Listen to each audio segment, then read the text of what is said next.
Professor Kąrî'kạchä seid'ōu. And it's very difficult to introduce a man like this because you can do it, you can underwhelm it, but also you can do it overboard. All are equally valid because he's a person who has given a lot of his life to what we of this generation are enjoying now.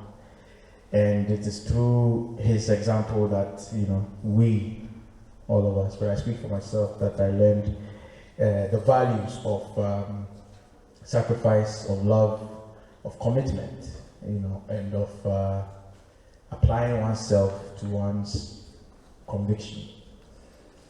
And to be so stubborn that you understand the consequences of it, so that you also don't become irresponsible because you feel this way has to happen your way. Sometimes it doesn't, and if not, how do you work with it? So he's a person we can say is an authentic master, and in psychoanalytical terms, we say that that kind of master is a vanishing mediator. So we distinguish between a stultifying master, who is the kind of master that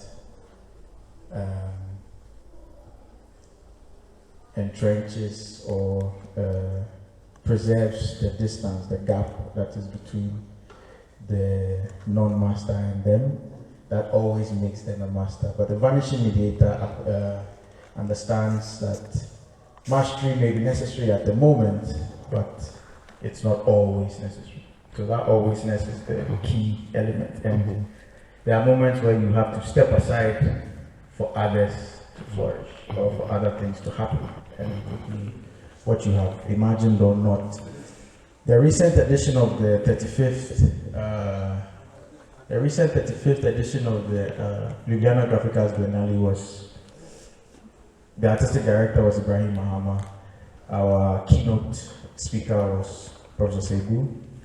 And a lot of the ideas that he has already been nurturing with us, but in his own solo practices also, we were reflecting on them there.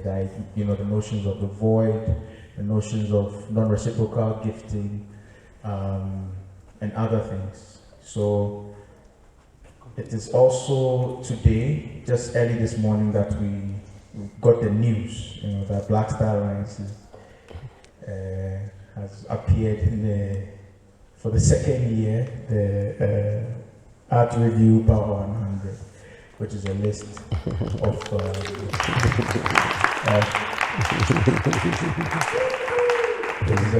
of influential or key figures in the art world. So such recognitions we take, but despite them we work. So seid'ōu is a person who is also a figure that demarcates or ushers a new art history of Ghana. So through his practice, new paradigms have emerged, and this is a historic moment. Every moment with him is a key moment, because through him we can trace very different history. So we are all privileged to be in his presence. It's always a joy to have him work with us. He has taught us, or virtually everybody here who is from Kumasi has been taught by him. So we owe a lot to him, and today we want to listen to him respond to the concerns of our exhibition project transfers, which, as we have been trying to do, engaging the different layers, the different strands. Today we want to look at how the interactions between Central Europe and West Africa, some of the consequences in terms of art education and other excesses. So before he begins, I will invite Bernard Jackson to give us, is Bernard here? Oh, yes.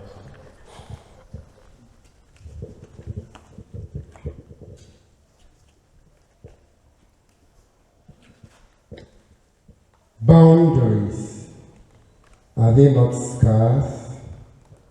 Scarce, are they not sores? Dead sores, reminders of our forgotten pain.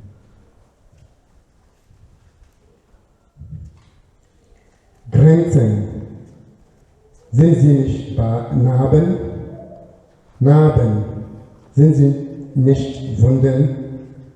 Tote Wunden, Mäler vergessener Schmerzen. Caricature seid'ōu, Fumbisi. Yeah. Yeah, that's 1998. How many years now? Yeah, about 15 years. Hey, 25. Sorry. 25 years, right? Yeah. I had a bit of my service. I can't relate the circumstances. Yeah. A bit of my service at Fumbisi. And I was doing it as a postgraduate, not someone who had finished a BFA, someone who had his master's already. But that was under certain circumstances, which I cannot narrate now. And while there, I was very active in terms of poetry, in terms of poetry writing. And this was one of the poems I wrote at the time. And it reflects my political views at the time. And I think it's still relevant today, especially when you consider that we still have a big issue to settle in the Donbass, between Russia and Ukraine. So probably I would have to translate this poem into Russian and then into Ukrainian, and and also translate it into Hebrew and maybe into Arabic. And maybe, what's the language of Chinese? Is it Mandarin or whatever? And Taiwanese, what? Will it be Mandarin or what? Yes, for all these hot spots, maybe I have to do many more translations. The German translation was made by Bernard Jackson and another friend, Raoul, who is in Karlsruhe.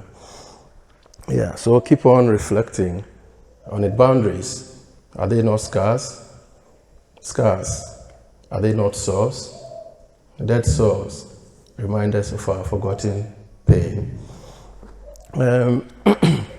Today I will bore you a bit because I'm going to speak like a teacher. Why am I doing this? Because some of the issues that have come to the fore in terms of transfer, the theme or topic of the exhibition has something to do with how our curricula developed and also strategies we've taken to transform the subjects of art curricula in Ghana, especially when they encounter us in KNUST, Kumasi. Yeah, there are two expressions or manifestations of curricula that I'll deal with here. I'll say again that it's boring because very, very basic, ideas, very, very basic, which probably we all are very familiar with. But the reason why I'm going to spend time with it is that they were given us by the colonial administration, the British colonial administration, and somehow also routed through the missionary program. There were German and other missionaries in Ghana who had very profound and significant influence on how the colonial program became Usually when you're talking about colonialism, we don't emphasize the role that missionaries played, but it's very important. And here we're going to see that, especially in one of the key curricula, namely the one called the hand and eye, somehow the missionaries had to, take charge of it for almost, I could say, about 5 decades.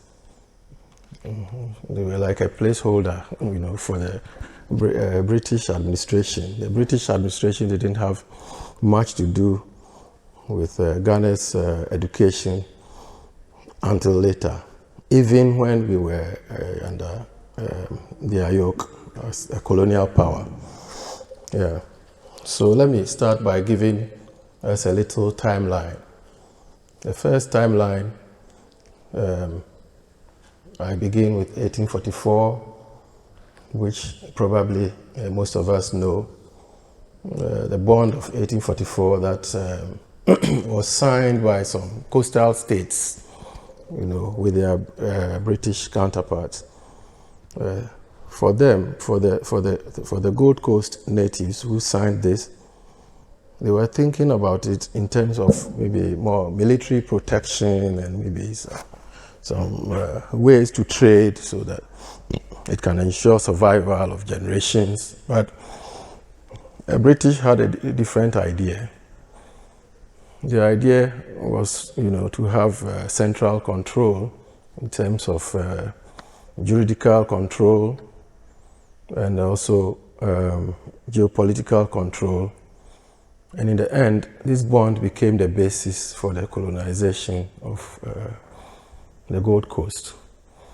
Maybe without Ashanti yet, but that was a good point to start from where they could launch their, colonial wars. And then the north here was there, but it was not part of the Gold Coast yet, but it became a protectorate. Okay, it was later when Ashanti and others were defeated that the whole territory came under British rule. But from 1844, about 8 years from 1844, in the British, metropoles, Scotland, England, others, something had happened. By 1851, there had been this exhibition. It's like a trade fair, which was supposed to be like a global affair. That's how they thought of it. Yeah. All forms of art, crafts, and co. From all the colonies, were to be brought to Crystal Palace, or examples were to be brought to Crystal Palace for exhibition to show, the might of the British Empire. Unfortunately, what they experienced was that the arts and crafts coming from India, especially, were more advanced, in terms of quality, in terms of aesthetics, and whatever they were looking for. Yeah, so they found a problem, and the way they posed the problem was this: oh well, it's because of art education. The art education is too bookish, so we need an industrial form of education.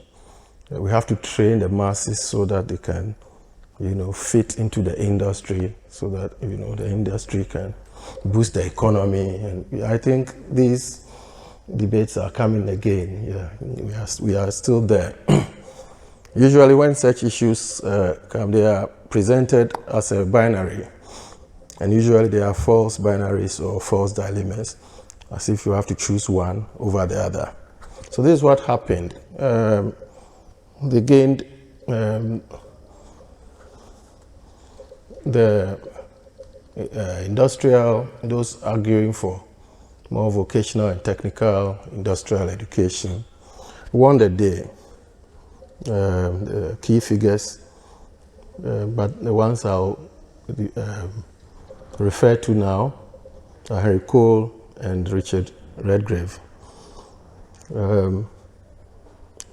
Redgrave had to design a new curriculum. It was a 23-step curriculum, and I reckon most of us here, especially who were educated in the Colonial, have somehow dealt with something coming from Redgrave before.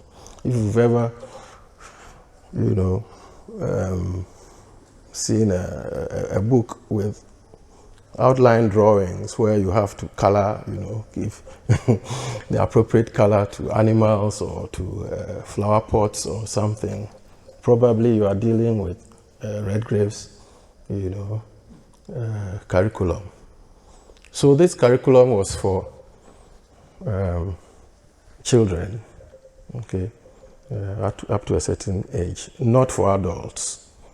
So the idea was that art, or what they call design, art and design, was to be, translated in a form such that it's teachable. By teachable means that it should be, a step-by-step rationalized, curriculum so that people can follow.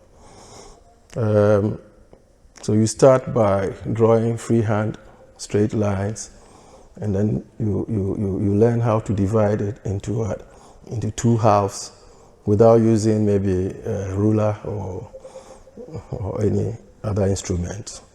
So you can see that it will lead you to certain forms of freehand drawing. But what it was aiming at was how you could draw, do industrial drawings and other forms of drawing so that it can fit the industries that were already there. So you see that there is something called contrivance. The goal is already set. So the artist, all you have to do is to work towards that. Sometimes that's important, but my problem with it is that it was hegemonic, okay? If you had other things to choose from, then that's fine. But if you were from a working class family and you were going to be educated in this system, that was the only choice you had. Even then, some people raised issues. Even if you know of Charles Dickens, the one who wrote Great Expectations and Co. He was leading a group of activists who didn't like this. They made fun of it. He even wrote about it. Probably I can't read it from here, but later you can see me for what he wrote about this. This curriculum was exported to India, all the other colonies. It came to the Gold Coast. It went to even Republic of South Africa, and other, even it spread to the US.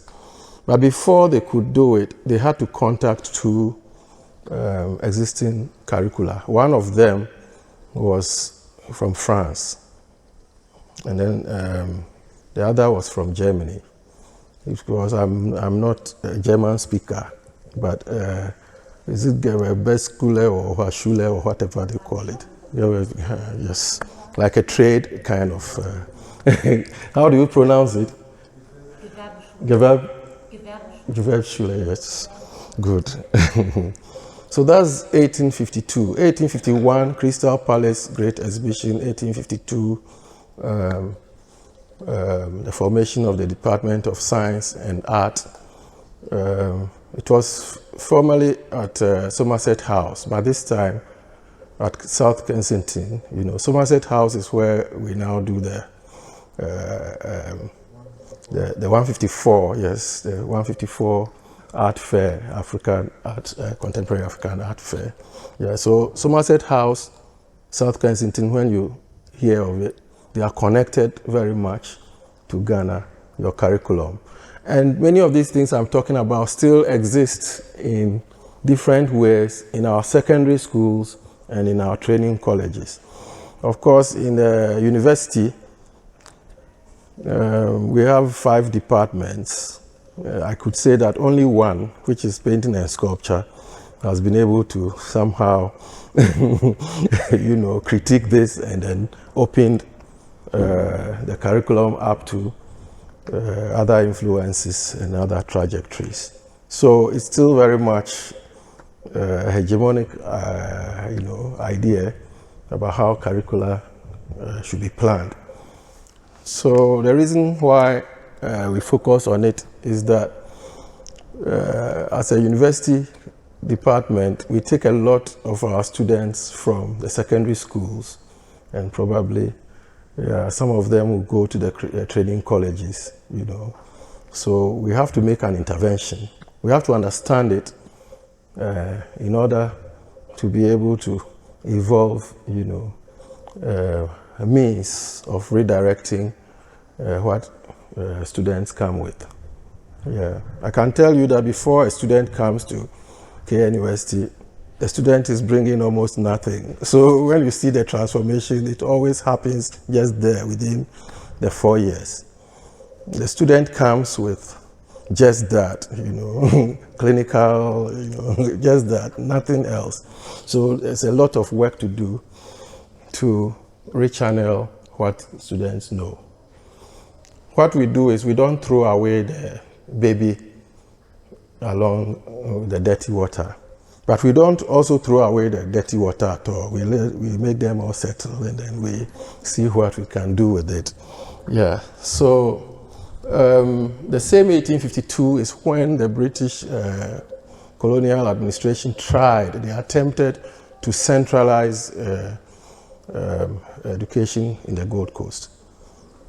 But somehow it didn't succeed. They could not implement it. And so the situation was left for missionaries to do their own thing.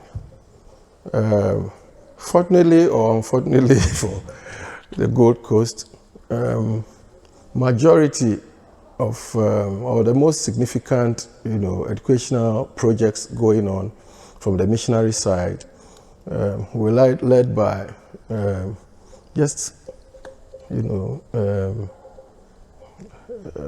Protestants. There were other sects, there were Muslims and co, but these were, the percentage was very small. It took some time for the Catholic Church, to dominate in Ghana's education. Methodists also did very well on the coast, around Cape Coast, Infantipim and co. But majority of it, training college, where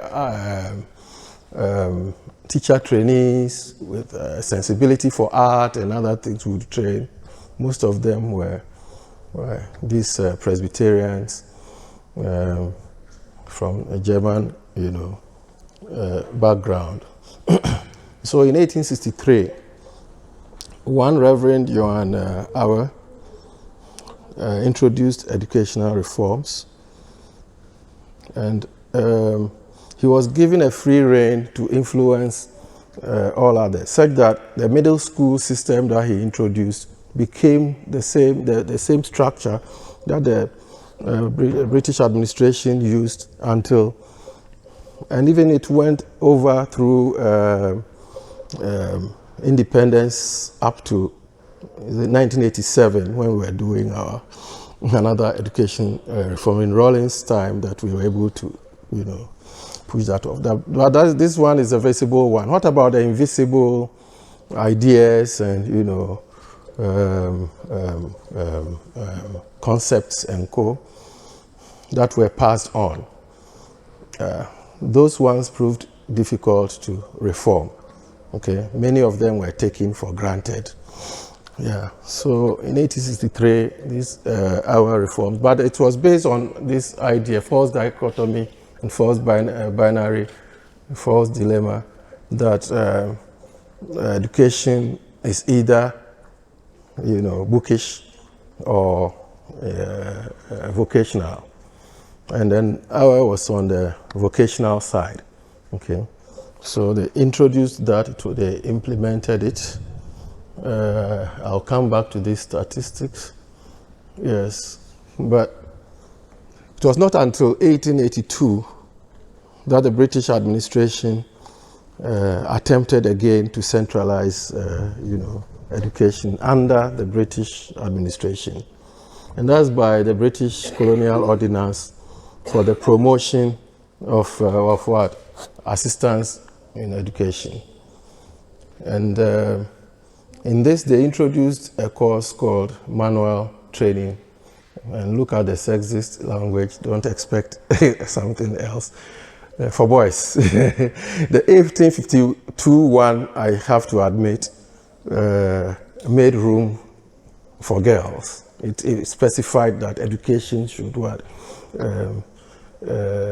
Center, it should be child, we would say girl child centered. Yeah, it specified that, but it was never implemented. This one, manual training for boys. And it was in this curriculum that you would find something that looks like art. Okay. But it was not implemented until a series of educational codes that ended with the 1887 educational code that operationalized it. And this educational code substituted what we call hand and eye work for manual training for boys. And the hand and eye work was an adaptation of the Richard Redgrave's curriculum, the 23-step curriculum. Okay, and let me show some illustrations. Yes, if you know about the Swiss educationist Pestalozzi, yes, to train children, he had this schema. Yes. There are stages in Redgrave's curriculum, which are a borrowal from Pestalozzi, and also a borrowal from Froebel. If you know of Froebel exercises in kindergarten and co. Yeah. And the Froebelian exercises were more 3D, and then the Pestalozzian ones were more 2D for drawing.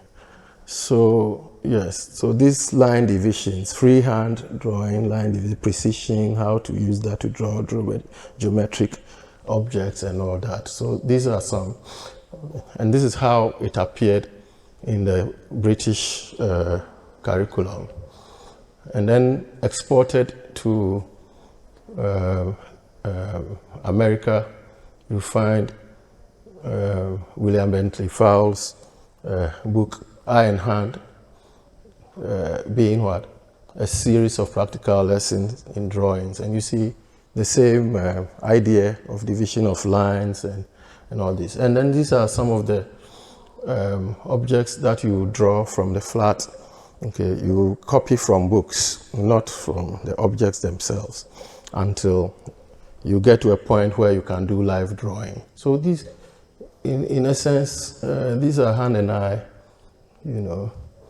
drawing. Then they could lead you to do, to draw the structure of the human figure by, geometricizing it, and then later putting on what? The flesh.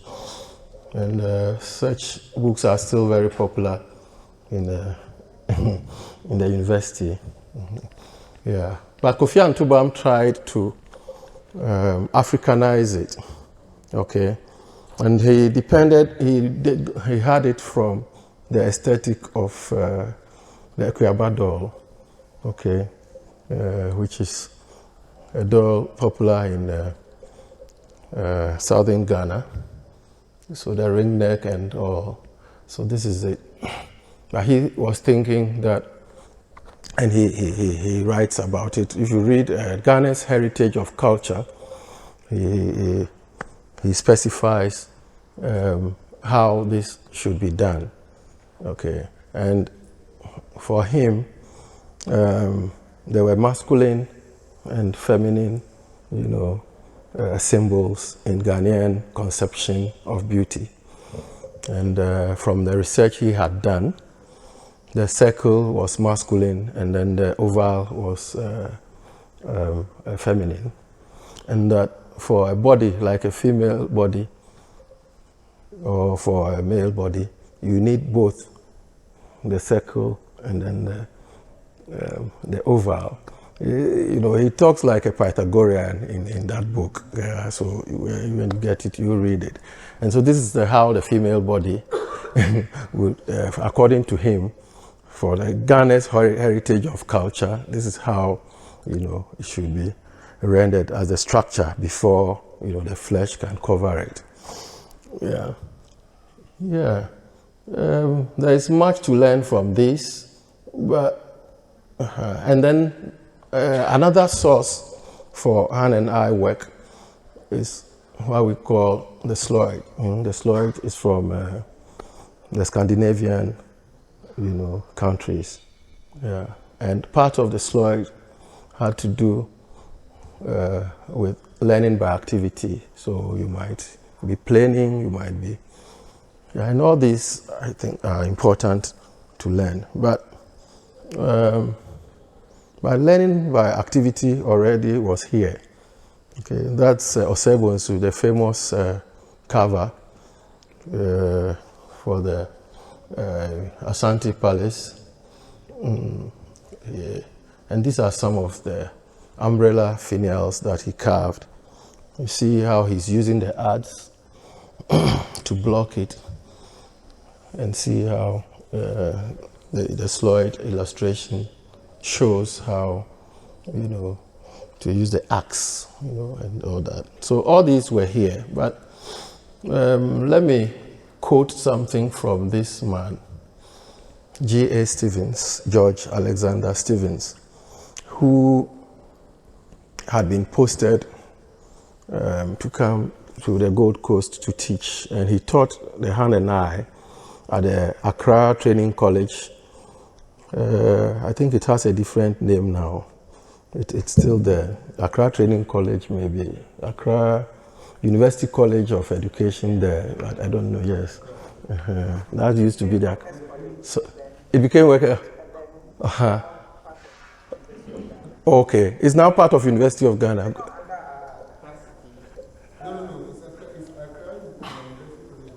Of Education. Accra University. Now they've converted most of the training colleges to University Colleges of Education. So the Accra Training College too will be one. So if you attend Accra University College now, from senior high school, straight away you are a teacher going to. So if that's why these interventions are very. if you get a virus, it can easily spread. You know. So yeah. So G.A. Stevens was a young man. Yeah, probably with socialist leanings, who came to teach at the Accra Training College. And one of the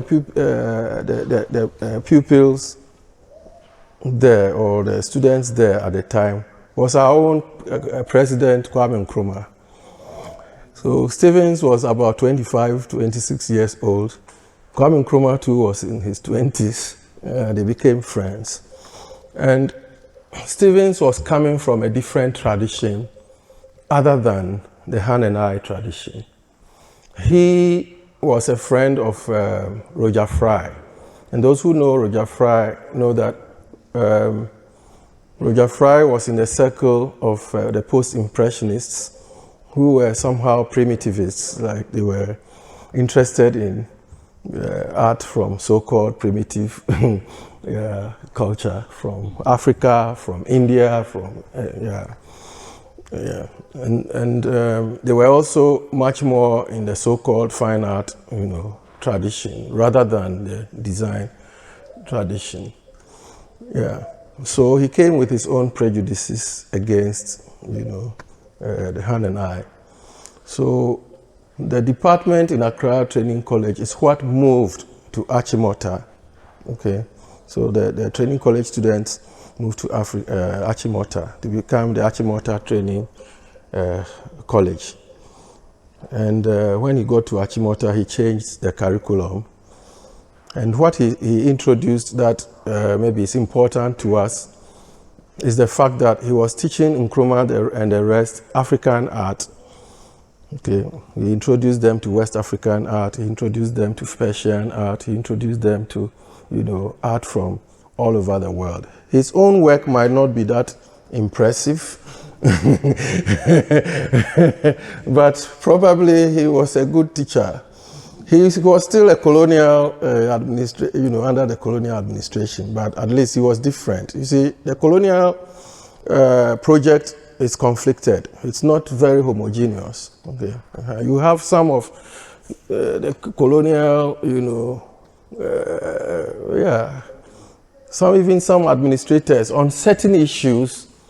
Probably they got it because Guggisberg was one of the colonial, on the subject of what language to use to teach. He was on the side of using local language to teach. Some Ghanaian intelligentsia, you wanted English. Now we're back saying that, we should use, those who say we should use local languages would be on the side of Guggisberg today. But it doesn't mean that he was not a colonial, and he was very colonial, exploitative, and everything. Yeah, but the colonial regime was very conflicted. So these are some of the works of Stevens himself. Yeah, but what Stevens and with support or in collaboration with his students did also happened in India. In India, Abanindranath Tagore also, his was even probably more violent, throughout all the plaster casts that, the hand and eye students had to draw and all that, and then replaced with Indian models and and started a new movement called the Bengal, movement. So this is Tagore's work. It's also another one. So then this regime was overthrown in Kolkata, and then also in Ghana at Achimota, and a new paradigm was set. But it doesn't mean that everything about it was gone. The attitudes of teachable, rationalized, whatever, still remained. And we'll find time another time, or you will read some of my texts and others to find the rest. So when a student comes to KN University with this background and all, we lead the person not to throw whatever they have away, in terms of the dirty water, but how they can, start from there and,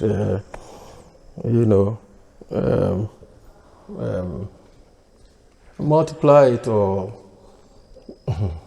undermine whatever they know, so that they can learn something else. Okay, then I promised that I'll give these statistics.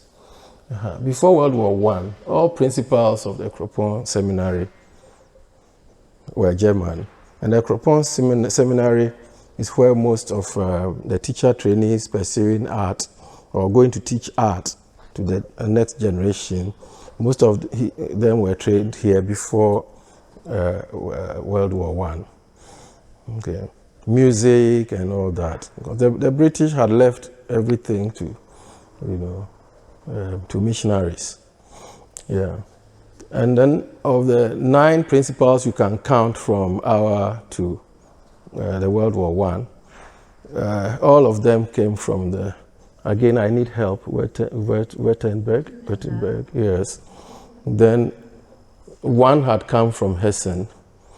And Horace Mann and teams from America had gone to that region, and then Prussian region.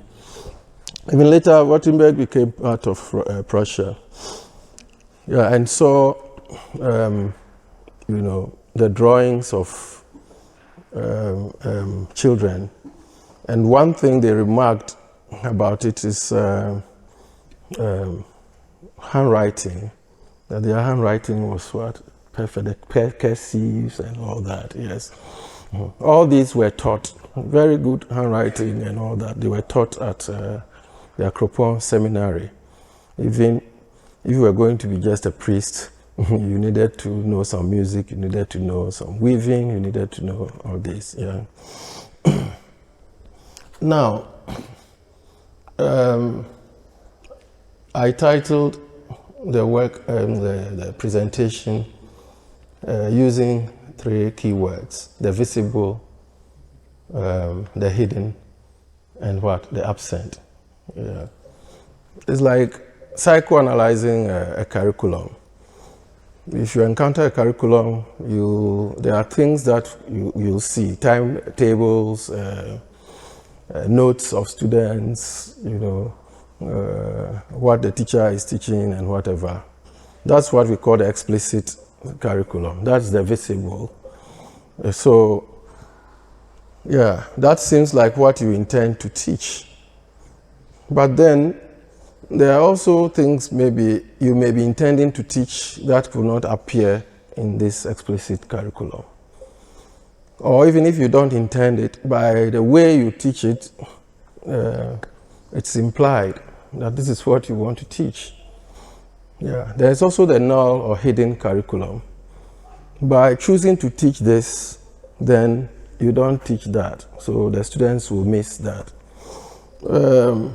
This is what Stevens has to say about the hand and eye work. The Educational Code of 1887 provided for the teaching of art subjects as they were understood in South Kensington at the time. That's the age of Froebel and Sloyd. The aim seems to have been the vague one of hand and eye training. But the purpose for which hand and eye were to be trained does not appear clearly in its instructions, and I'm perfectly certain that the bulk of teachers of the older generation do not know of one. And this is what interests me. This is the null curriculum.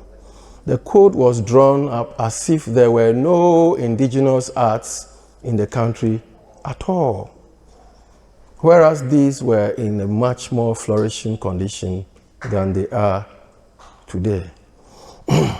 So, Stevens noticed that, and so in his teaching, even though this is how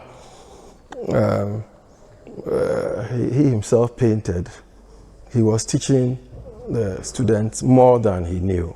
Okay, there was even an example where he brought a pot, from the local market, and then put it on the board, and then drew around the pot.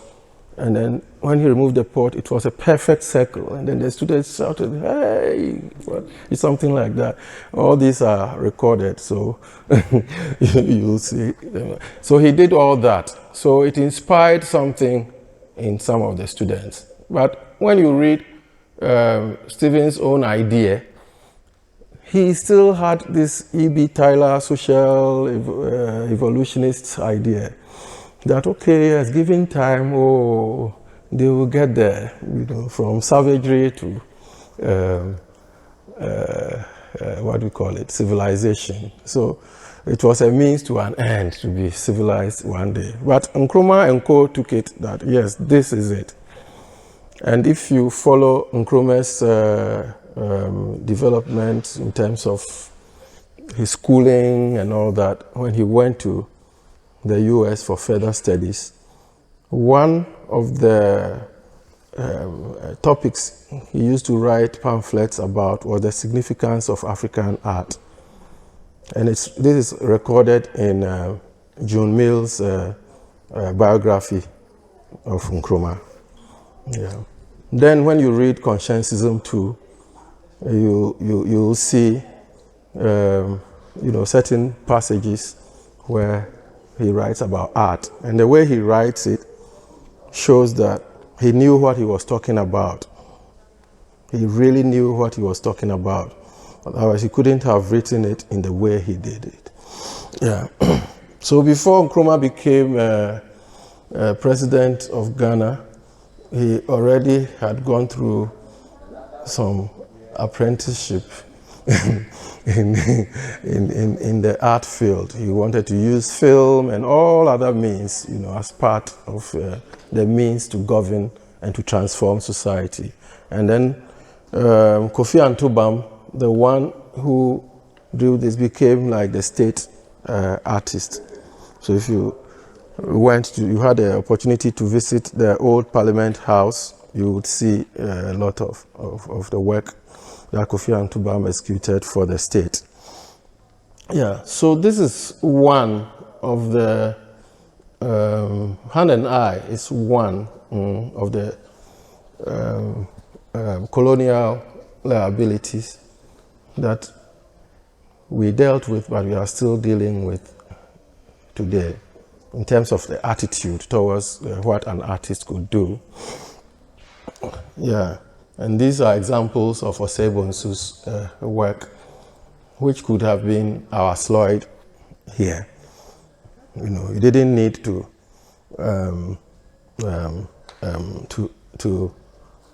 study, Sloyd in the way it was imported here. Yeah. Then, when we go back to the visible, the hidden, and the absent, another issue or idea that we have to deal with is what we may call the hierarchy of genres, and it comes from the French fine art or academic tradition, André Felibien.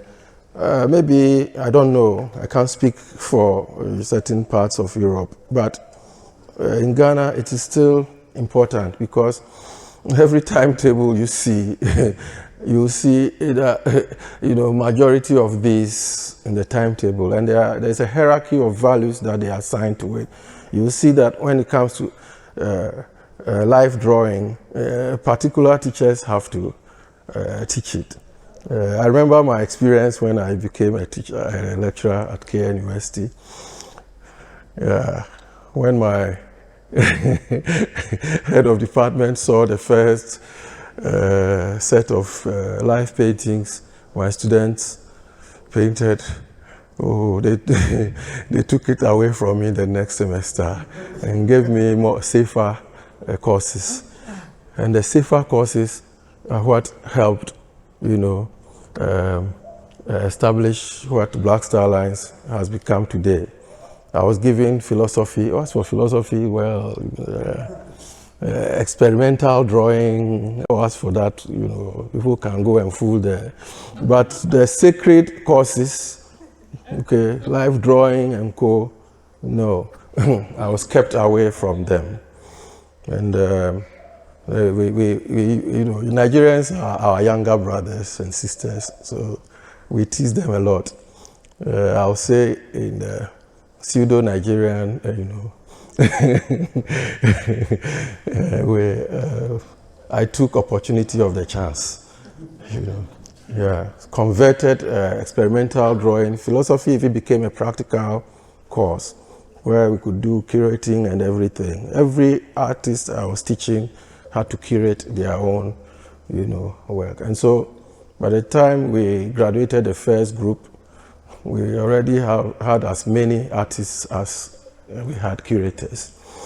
There was nothing like curating on the program, yet we had adapted. So this is what I mean by keeping the dirty water, and the baby, and then making sure that by some other means so in the hierarchy of genres in the French and other academies, history painting, usually historical, religious, mythological, literary, or allegorical compositions, took the center stage. If you wanted to win the Prix de Rome, it's more likely that you had to be a history painter to be able to win it. And it's more likely that the person to win it will not be a woman, because in the academic structure, the male body or masculine, the body, was the final thing to master, to be able to be a good history painter. And mostly because of chastity, concerns about female chastity and all that, women could not go to that, they could not join that class. So women became animal painters and still life painters, and this will not win you the Prix de Rome. Okay, so when we come to animal painting, you hear of Rosa Bonheur, but you don't hear of many men. So portraiture, genre painting really is what the British tradition that came to Ghana was much more invested in genre painting, which is much more like social realism. You find that also in American history, American regionalism and social realism. You have in 1920s, 30s, before the Europeans came, Bauhaus and Co. came to change the settings there. But that became the principal means of expression in the Ghanaian art community. And that's what became like a hegemony.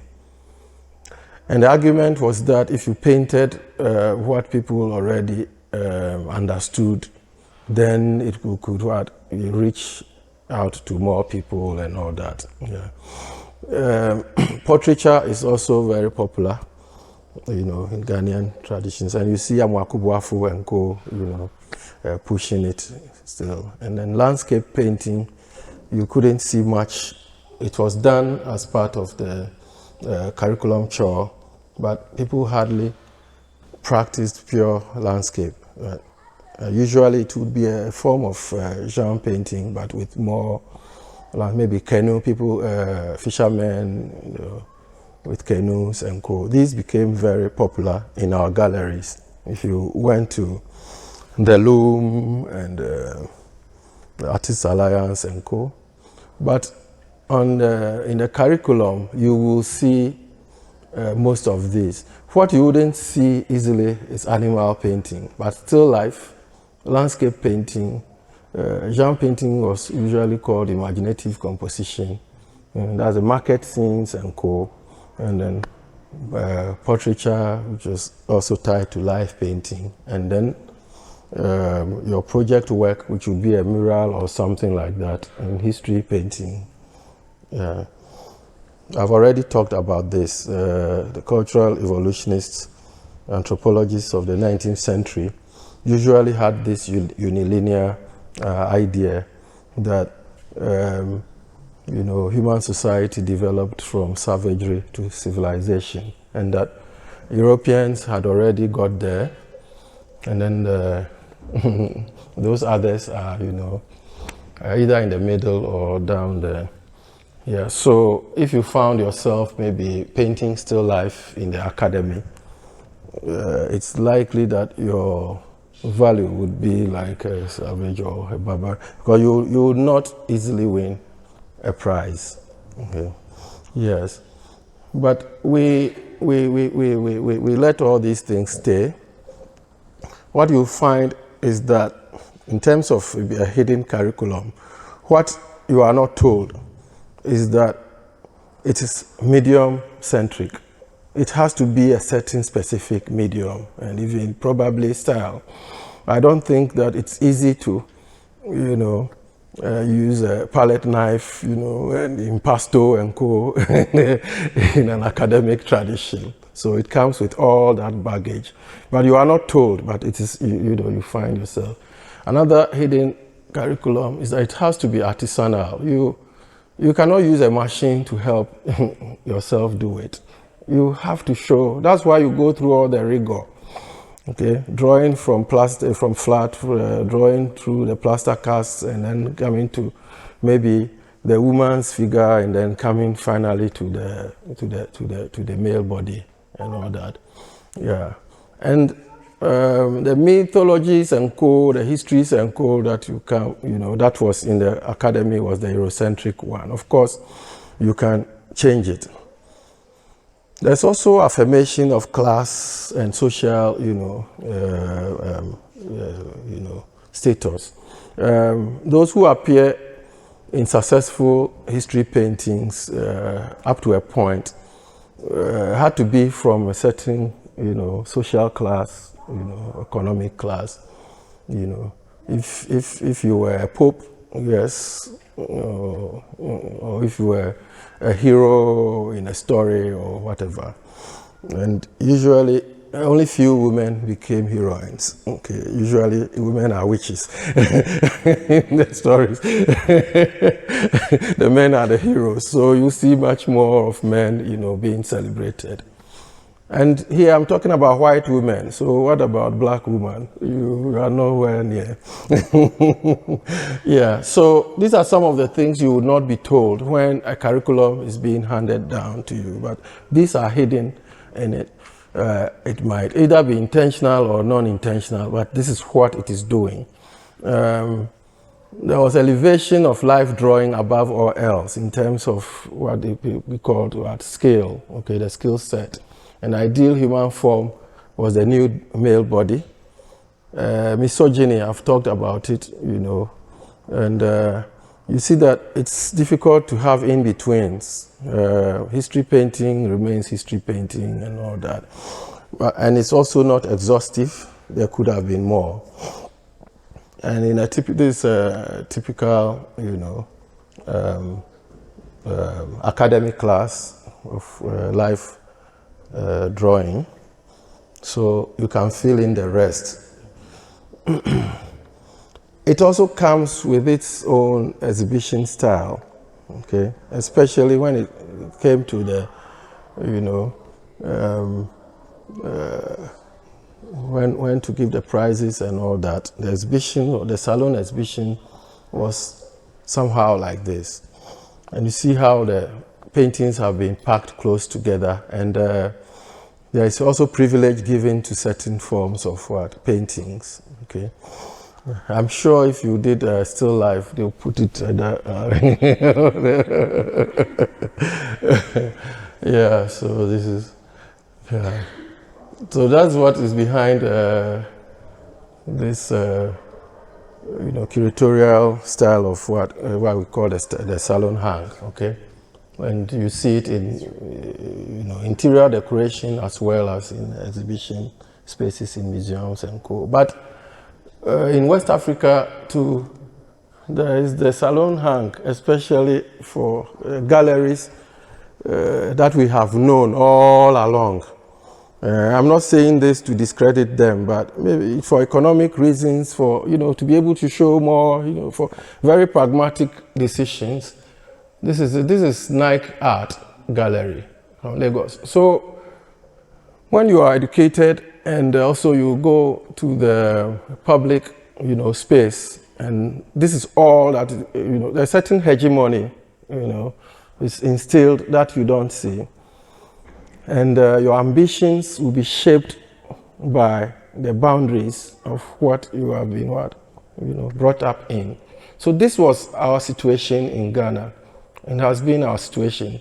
It's not gone, it's there. I wouldn't wish any of these away. They all have their place. My only point of critique is the hegemony. Yeah, that you don't have any other means other than that. Okay, so you can imagine if this is our only choice, you can imagine that what Ibrahim Muhammad does cannot be cannot be art. Okay, if this is art and it's display limit and everything, you get it. And you see, another thing you are not told is that it has to be a painting. Okay, painting is the queen of the arts. You look at the galleries. Hardly, if you see sculpture, it has to be small or somewhere. Sculpture is not as significant in our galleries as much as painting. It's portable. Tourists can buy it. You can easily wrap it or whatever. So all these are hidden aspects of the curriculum that you go through, but you do not really. So when you bring your mind to it, then you have the opportunity to to tell yourself, oh, okay, I want to do something different. let me try this and see whether it will work or not. But when you are told, or everywhere you go, this is the information you get, you know, it's likely that you remain within its bounds. And this also in Nigeria. The loom, this woman is someone I respect so much. She's one of those who started gallery work in Ghana early, I think 1968 or 67. Ablade Glover too had a gallery then, but he couldn't sustain it. He traveled and came back. The woman sustained it. Ablade Glover came back to it in 93. But she worked from the 68 or 67, and she's done it till now. But what is there is still the salon, you know, type, you know, yeah. So Artists Alliance, you see aspects of it like that. But we have a proverb, a Ghanaian proverb. In Twi, we say, "Okonfu bone what's na yare for home, ama konfu pabe tunono, yenyi namo," which means we do not disregard the bad healer who sustained the patient till the good healer arrived to heal her. Yes, so that's why we keep all the dirty water. Okay. And the baby. Yeah, so what is history painting? This will be a good example. Jacques-Louis David, the stories are there. I wouldn't want to belabor the point, you know. But you see that if this was painted in 1784, you know that in 1784, unless you were going to watch a play, this is not how Europeans were dressing then. You know, this is from ancient Roman, you know, history. So, like Prisla's work, you have to stage it. Okay, if there were no cameras at the time, at least some people have to pose and dress like this for the artist to stage it like this. But it's referring to maybe a period in you know, in European history, which Europeans at the time were proud of, especially for Jacques-Louis David, who supported the French Revolution. You know, something Republican, that's marks of Republicanness, you know. Yeah, but there is also something to be said about how the women have been placed in it and what they are doing against what the men are doing. Okay, yeah. So all these are issues to deal with. You know, when you have the visible or explicit curriculum or whatever, you have to also do the psychoanalyzing to see the hidden and the null. What is it preventing me from seeing? Okay, what else is being said that has not been clearly said? And so when it comes to history painting, probably we do not have to, that is, let's play the devil's advocate, keep the dirty water and the baby. And let's say, yes, we are in an academy. All we have is to do history painting, still life and the rest. Now we want to do history painting. If we critique the idea of the medium to be just oil paint or whatever, then it's possible to use technology as a film. Documentation can do it, isn't it? You can do film. Then we can be populating it. We see that we can do so much, even with the troublesome idea of history painting. We can still do a lot if we start tweaking some of the premises. So one of the premises is that, you know, at least with the knowledge we have about art today, art does not necessarily need to be made. Okay? Yeah. You can even make art by naming something. Okay? Yeah. And this is what Ghanaian women have done successfully with wax print, which they didn't make. Many of these were printed in factories in Holland. But when they get to the market, as part of their strategies of communication and, you know, the culture of insinuations, which we cannot stop. Also, yeah, sometimes also the mere fact that we want to play, okay, we also play. Also, the fact that you want to sell something and you can give it a label that will sell. All these common ideas, yeah. It's called Nkrumah pencil.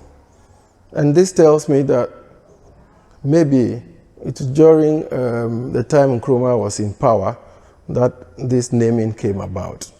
Okay, some say call it Nkrumah pen, some say Nkrumah pencil. Yeah. My mother was wearing this, I think this color, so I remember this very well. But there are other versions of it in terms of color. So it means that we could still have done history painting, maybe in our secondary schools, in our training colleges, just by what? Permitting students who wanted to use the means of what? Nomination to make art. That could have done something. So it might be a missed opportunity, but not completely missed. If you come to KNUST, you would have the opportunity to pursue your interests, no matter the limits. Yes, this is also called Senchi Bridge, named after when this bridge, you know, was constructed. Usually we talk about the colonial administration, you know, laying rail tracks to only where to exploit and go. We forget that this was also in the plan. Okay, this was also the plan to cross, to connect the two sides of the river, so that we could, you know, exploit maybe farm produce, fish, and other things. And then, yeah, but they never got to finish until quite later. Nkrumah became a star. Yeah, so you see it also on our currency. Okay, yeah. We could also do history painting by this. This is Kente, one of the Kente designs, and I understand it was woven by two action troopers of the CPP at Bonyue and given to the president as a gift when he got married to Fathia, the Reeds. Fathia is the Egyptian, Nkrumah's Egyptian wife partner. The title, it's called Fathia Fatah Nkrumah, which means Nkrumah deserves Fathia. Now we have to also say the vice versa. Fathia so too deserves Nkrumah, isn't it? Yes. Yeah. So possibly this was woven and what? And named by the artist. But this is different. This was not made by the person who named it, okay? Yeah. So there can be so many leads. When an idea is troublesome, you can liberate it. We have Asafo flags. Just by, you know, the British flag that appears at the corner, you know, it tells you a certain aspect of what? Ghanaian history, when it's located and everything. And then the means of even making it, you know, the applique method and go. This would not satisfy an academic, you know, salon painting, because it has to be stretched, you know, and has to be painted in oils and co. This is applique. When we were students and you did this, you know, you cannot bring this to a jury.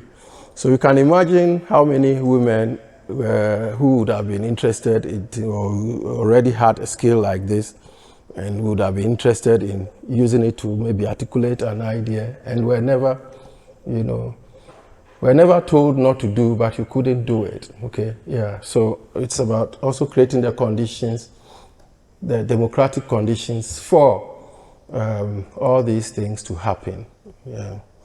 So the Safo flag tradition, and after 1957, we begin to see the Ghanaian flag at the top, you know, left corner, replacing the Union Jack, yeah. So when it gets to portraiture, this is where also I saw a fantastic idea, but this is how in the academic tradition, at least approximately, you do it. And this is an example coming before these academies, before this, what we call it, the hierarchy of genres was promulgated. This is from Judith Leister. You know, I didn't want to give only the example of Rembrandt and Co. Yeah, they were contemporaries. I brought this also not because of what I'm talking about, but to chip in a digression. There was a Gold Coast or Ghanaian woman, and from my research so far, I haven't come across anybody yet who, you know, became a practitioner of the European painting tradition in Europe before her. She's called Isabelita Hemona, and originally she was called Esiata, and she worked in the studio of Diego Velázquez. She died in Berlin. She came to Elmina for about a year or so and then went back to Europe. Yes, we should find much more about her. Yeah. But all these are examples of what would qualify as portraiture and what many of us training in secondary schools and training colleges, you know, would say is the best thing to do with portraiture. And this is what we usually do because it decorates people's rooms well and all that. This is an exercise by Grace Kwame, one of the early, you know, the pioneers at KNUST, those who moved from Achimota to KNUST. I think she was, there were only 2 women in that class of about 12 or 13 students. Yeah, so this is by Grace Kwame. It's part of the academic chores. But then, once again, photography could do it. But even the photography we see is doing it in a way that almost imitates what painting does. But look at what someone does. This is a Adinkra symbol. It's called Jehu Etiko. I don't know who Jehu is, but whenever I see this, it reminds me that even though the Jehu might be dead, this is his portrait.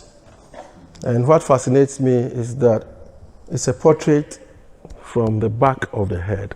Etiko is the back of the head, and the design on Jehu's head is what is here. This is portraiture. Portraiture doesn't have to be what Pope Innocent is sitting there, and all these are there. So for us, this is why we keep the water with the baby. We wouldn't say, oh, don't do portraiture because, oh, that is colonial. No. Yeah. Get your emancipation through the wounds, okay? Yeah, so there is also another one, Kateche Etiko. Okay, this is also portraiture. Yeah. But of course, you could also do portraiture with photography, and photography was not allowed in the painting and sculpture. You couldn't bring photography as your work. You could only do portraiture in the graphics department so that you become maybe an advertiser or something like that. But you couldn't bring portraiture as your work in the painting for a critique in painting and sculpture. No. It was strictly, academic material paint, on canvas. And I'm talking about up to about the year 2000 and something. Yes. I started teaching there in 2003. So you can imagine, it has been a serious, exchange,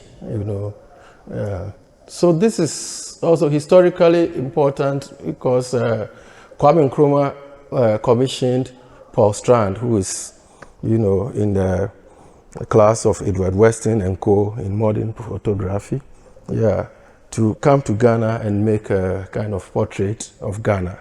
And most of the sitters, except a few like the Navropio, but most of the sitters are common people. The Navropio is the king of Navrongo, and he appears, on the currency. Of course, the Paul Strand's photograph was published in '63, during the CPP era, Nkrumah's era. It had to take another CPP government in 1980, Lehman's era to get this. And this is a portrait of Anna Atinga Frafra. This is 1964, and appears, flipped on your currency. And this appears here, and this woman appears here. And then there is another photographer. All these were not artists until recently, especially when Okuengwezo started bringing in Malik Sidibe and Co. into the big exhibitions and Co. I think it also inspired other curators to do this. But they were like studio photographers, journalists and Co. and never bringing his works into the exhibition. Meanwhile, when we talk of photography, I think it's one of the most contemporary forms, because as soon as photography was invented in Europe, within the same decade or so, we had photographers in the Gold Coast. So it's like while it was developing in Europe, it was also developing here. You couldn't tell between a Ghanaian photographer and European. So very contemporaneous. But look at how long it has taken for photography to be part of what? Exhibition culture. It's only recently that Felicia Aban, who was one of Nkrumah's photographers, became canonized as an artist. Hitherto she couldn't have that luxury. So I just asked you what does just recently mean. You say a year? Recently? The Bamako was 2019. And then a few years before Bamako. Yes. The Venice was when? The Venice, she was selected. She was part of the 6 artists who represented the Ghana Pavilion. I think that was by a nomination by Nana Ofori-Atta, who also has been interested in her work, and also the Exit Frame group has been working, with her work. And then I think is it FCA or who? Is it Exit Frame? Yes, Exit Frame has been, Sorry? Someone says 2019 Venice. 2019 Venice, yes. So it won't be even 10 years. But this is someone who has practiced from, the 1950s or so, up to now. Her brother is Koansa, the filmographer. And she has a way, the angles, from she takes her photos and all that. You know, it's very different from many studio photographers in Ghana I know. Yes, and besides planimetric, you know, surfaces and all that, we could also go into more sculptural and, you know, and there's this in Sudia, the terracotta heads, memorial funerary heads. And I took a passage from this book for Spirits and Kings, attempting to describe how it was made. I don't know whether it's apocryphal or but it's interesting reading. So it's supposed that the artists who made these works, it's supposed that they are women. Why? Because, you know, traditional arts in Ghana are gendered. Pottery and, you know, clay work, you know, is done by women, you know, in most cases. So if they are heads, it's more likely than not that they were made by the same women who were making the pots in the funerary settings. It's the same women who were making the pots, so it's more likely. And I've seen also pots which had some of these figures on them. Okay, so it's not like a separate practice. And so this is how it's described in this book. If the artist was not familiar with the facial features of the deceased, she was summoned to the deathbed so that, working from memory, she might later retrieve the image while gazing into a pan of water or palm oil. This explains the prevalence of generic or idealized types over specific portraits. Nevertheless, cosmetic embellishments, personal items of adornment, or badges of rank and office permitted survivors of the immediate and perhaps subsequent generations of the deceased to identify the insudia of their ancestor. You know, if you continue, you will see that they even had techniques for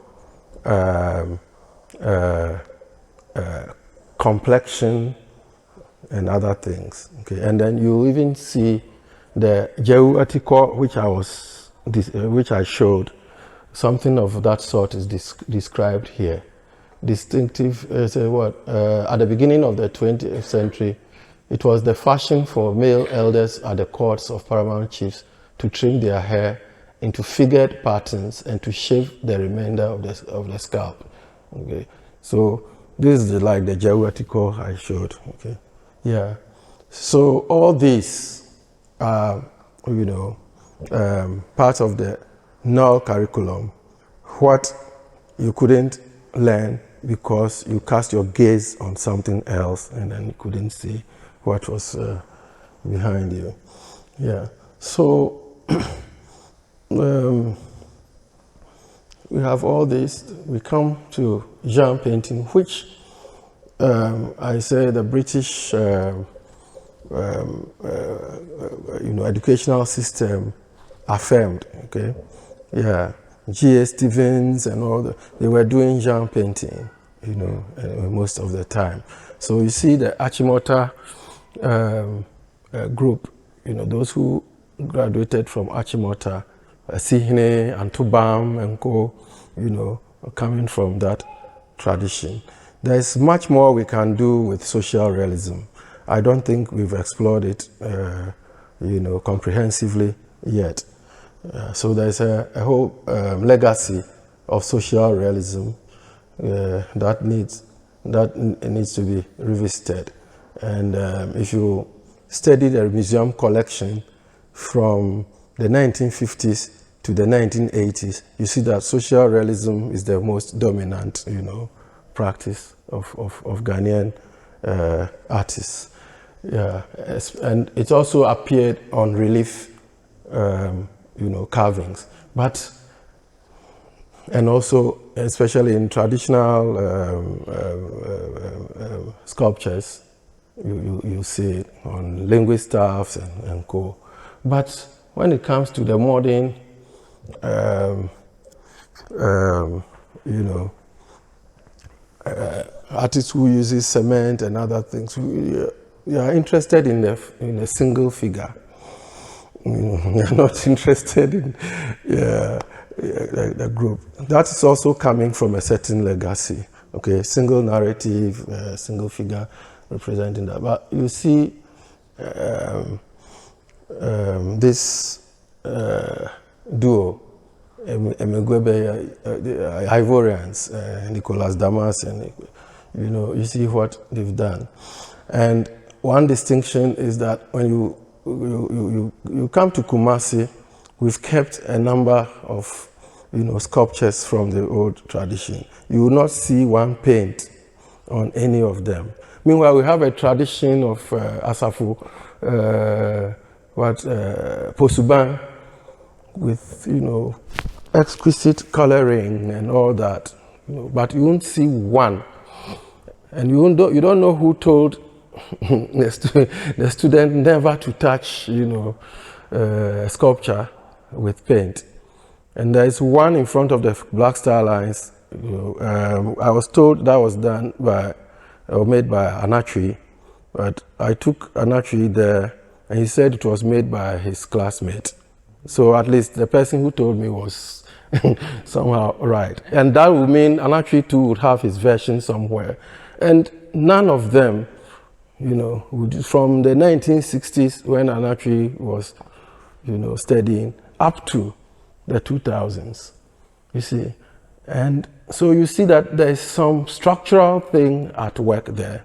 It's not by accident. So when you are teaching, you make sure that you expose the student to this, and then ask the student to make his or her own decisions upon knowing that this is the situation. Yeah. So these are some of the, this also account for some of the reasons why the primitivists, French curators, who, the Magician de la Terre and Co., yes, yeah, coming to Africa and other places and ignoring the school tradition and going to the coffin maker, who, you know, and all those, and then ignoring the university practitioners. So this is by Sakakwe. You know, it's still social realism. It's a single figure, and this is how Seid'ōu women, you know, portray social realism. I don't speak their language, but yeah, the way it's spelled is Akunyenani, but the meaning is cattle raiders. Okay, and this is how they depict it. You know, the designs that yeah. So the social realism they are doing is none of this. It's not like this. It's not like this. And it's not like this also.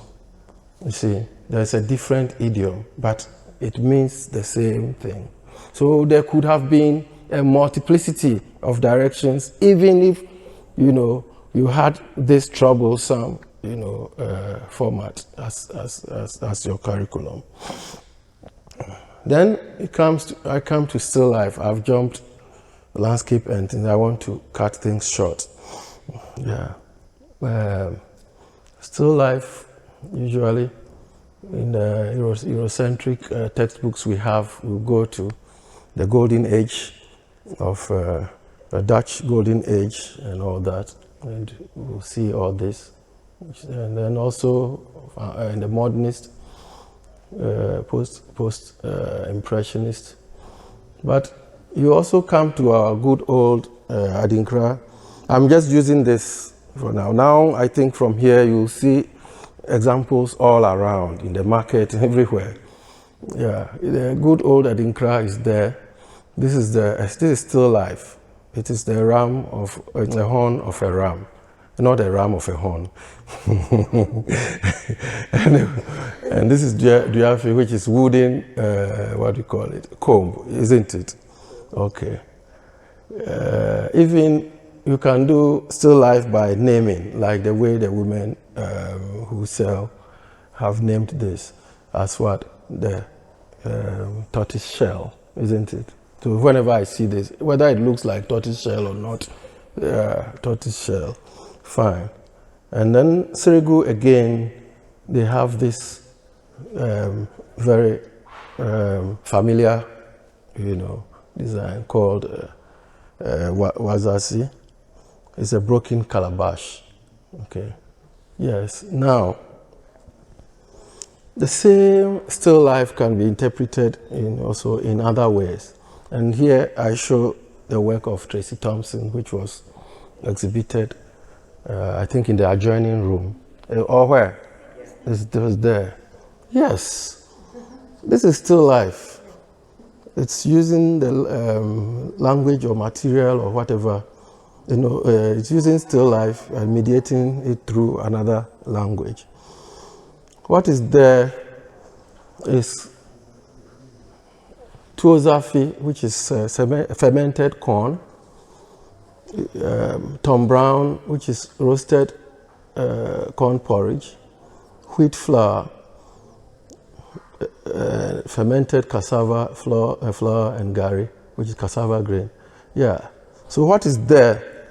Instead of painting it, yes, or instead of ingesting it, or instead of painting it, now it's externalized like this. This is still life, And I know it is coming from still life because Tracy was collaborating with me in a class, a still life class. It was a first year class, and we wanted to expose them to, a wide range of possibilities when you have still life as the idiom which you want to explore. Yeah. So in teaching the students, Tracy was a teaching assistant, and she also had her own, ideas she brought to it. Okay, the challenge of finding, different trajectories from the same junction of still life, is what led her to this practice. And she post-produces food items, in several ways. 3D printing some, taking some through certain microscopic processes, sometimes even growing them, growing molds and others, sometimes, deliberately making her work ephemeral, so that with time, some of the components or whatever eat the rest. So the work continues to grow. This is still life. This is also another Tracy Thompson. So coming from the colonial limits, okay, of still life, blah, blah, blah, blah, and the hierarchies that are implicit there, somebody can arrive at this. I think I can stop here. Thank you very much.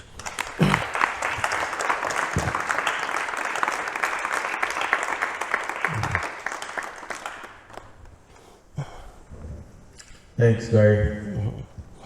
So there's still 3 more hours in this. If you have the stamina, we can go. But we open up now for some conversations. So we can do about 15-20 minutes conversation.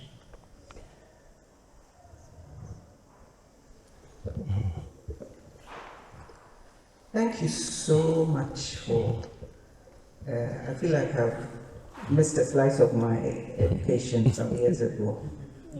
So thank you so much for this. And a lot of questions bubbling in my mind, but I'm going to put 2 on the table. One, I did O-level art, and I'm just from your presentation, I'm thinking back now that maybe my teacher was also trying to destabilize some things. She came from a training college, I suppose. She didn't go to tech. And I was looking at the hierarchy, and I realized that with sculpture and I worked with papier-mâché. She privileged those things. This is in the 70s, so I don't know whether there was already some revolution going on. So I'm trying to place her in the history of art. And my other question is, where would you place the Ekwapiam 6, or were they 5? Yes, Because somebody like Okuampofo, he went to Achimota school, all right, but he didn't have any formal art training. In fact, he was sent to the UK to go and study medicine, which he eventually did, but was doing art on the side. When you were talking, I quickly went to look at the sculptures. Those, of course, there was wood, and then there were those done in, none of them were painted, but we had some. So, it's still within that mold that you were talking about. But his paintings, again, I don't know, with my untutored eye, seem to also try to break some of this hegemony, and the others in the Ekwapiam, were they 5 or 6? Ekwapiam, they were 6. They were 6. I always But also big 6. Then they were Ekwapiam 6. Right, But later it expanded even beyond 6, but they were still called Ekwapiam 6. Yeah, there are 2 questions. One, your teacher. Yes, there have been many failed revolutions, and we are inspired by those revolutions. So back in Kumasi, we say we are resurrecting them. Okay, so we believe that with what is happening, if we are able to sustain them, yes, they will go back to resurrect these ghosts. That's what Ibrahim keeps talking about. Yeah, there were many teachers also, or some teachers, who were trying other means. Probably they didn't have support from the bigger community, but as well as I do that the Ghanaian system hardly keeps records well. Yes, but I agree with you. There have been a number of failed revolutions. Some were doing it just because of their passion. They did it and then left the scene, and maybe it stays within you, and you may be using it in other ways, not necessarily within the art field. But usually when we encounter histories like that, we try to connect and keep the records. On Ekwapiam 6, Okuampofo trained in Scotland. While he was there, he was attending evening classes in drawing and other things. And he went to, is it a library or where he went, where he, in his own words, he discovered African art. That was the challenge of Merovic when he was in Achimota. When he was directing African students towards African art, idioms, many of the African students wanted to, be painting, drawing cars, and yeah, and he was a primitivist. He thought that, yes, this is what you should turn your focus on, but it was the opposite. So many African artists rather discovered African art in Europe. Vincent Kofi and Co, they became, they affirmed their belief in African art when they went to America and other places where maybe they encountered museums and Co, where some of these objects or artifacts or whatever were displayed. Yeah. So Okuampofo came back and he was so fired up, inspired and was going around looking for collaborators. And that's where he found in Suhum J.C. Ochre. J.C. Ochre, maybe the paintings you saw were the works of J.C. Ochre, because they were collaborators, and J.C. Ochre was the painter. Between them, he was the painter. Okwampofu was the one who, even though you don't see much of, like colorization and other things, he introduced other forms of aesthetic, even within the same tradition. He's the one who introduced, you see this, he learned it from African art, the columnar sculptures. What he used to do is that he would rather model it on the ground and then get people to be turning it. I used to wonder how he was able to do those columnar structures in situ while standing. Yeah, and then I read from his own account where I saw how he did it. Yes, he was noted for that, and he was also noted for like the technique that I showed with the adze, using just the adze to carve. Yes, he learned a lot from the traditional carvers who were around, and also did, introduce a lot of innovations there. So even within the traditions proper, some were able to introduce innovations. And Akuapem 6 is one of the associations that inspire blaxTARLINES very much. What they did, under the circumstances. Akuapem 6 was the first, let me use the word, Aboriginal art society in Ghana. It was then the Gold Coast. They started with an exhibition called Neo-African Art, and then I think 2 years later they formed the Akuapem 6. And they were able to mobilize artists and stage so many exhibitions. Once again, our records are not very good, but we've been able to keep quite some. And also, maybe if you go to the Prague archives, you might find some important documents. Yeah, but Akuapem 6 is one of the associations we revere so much. And I've worked on the J.C. Ochre. J.C. Ochre has those statues we're referring to, and this is his history. He was the classmate of Kofi Antubam and Evie Esihne. And all these three had scholarships to go to Goldsmiths. I don't know, for whatever reason, Esihne got the opportunity to do the diploma. So he stayed over. And for these two, Kofi Antubam and J.C. Ochre, they had to return as soon as their scholarship elapsed. So they couldn't come with the ATD, Art Teachers Diploma, and NDD and Co. So they came back to teach in secondary schools, while Esihne got the opportunity to come to Kumasi to head Kumasi as a dean.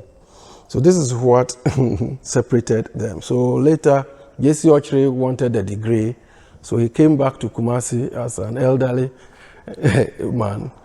And that is when he made those statues, at Unity and at the pharmacy, and then at the children's park library near the tennis court. Yeah, all these are very important figures in the history of art in Ghana. They introduced their own innovations that are important to either emulate or to study. Yeah, would you say that the hand and eye curriculum, when it's copies, becomes the bedrock of our modern art history? And also in Ghana? Yes, in Ghana. And also coming into the late 20th century, when mainstream contemporaneity was how do you say, was beginning to burgeon. You would have been a student by then because you do your masters in the 90s, and also coming into Ghana's history of contemporary art, tracing exhibitions like the like Southeast West, which happens in 1999 at the turn of the century, which becomes or which shows African artists who are delving into these who go beyond these limits as defined. What was the mood like when you were in school? How did you guys receive it? What was the effect, if you like? Yeah, with the question on the hand and eye, there were many other means of maybe exploring the language of art. But you see, because for Ghana, many artists got to practice through being taught through the school system. That's why the hand and eye is so crucial. But there are alternative means of training as an artist.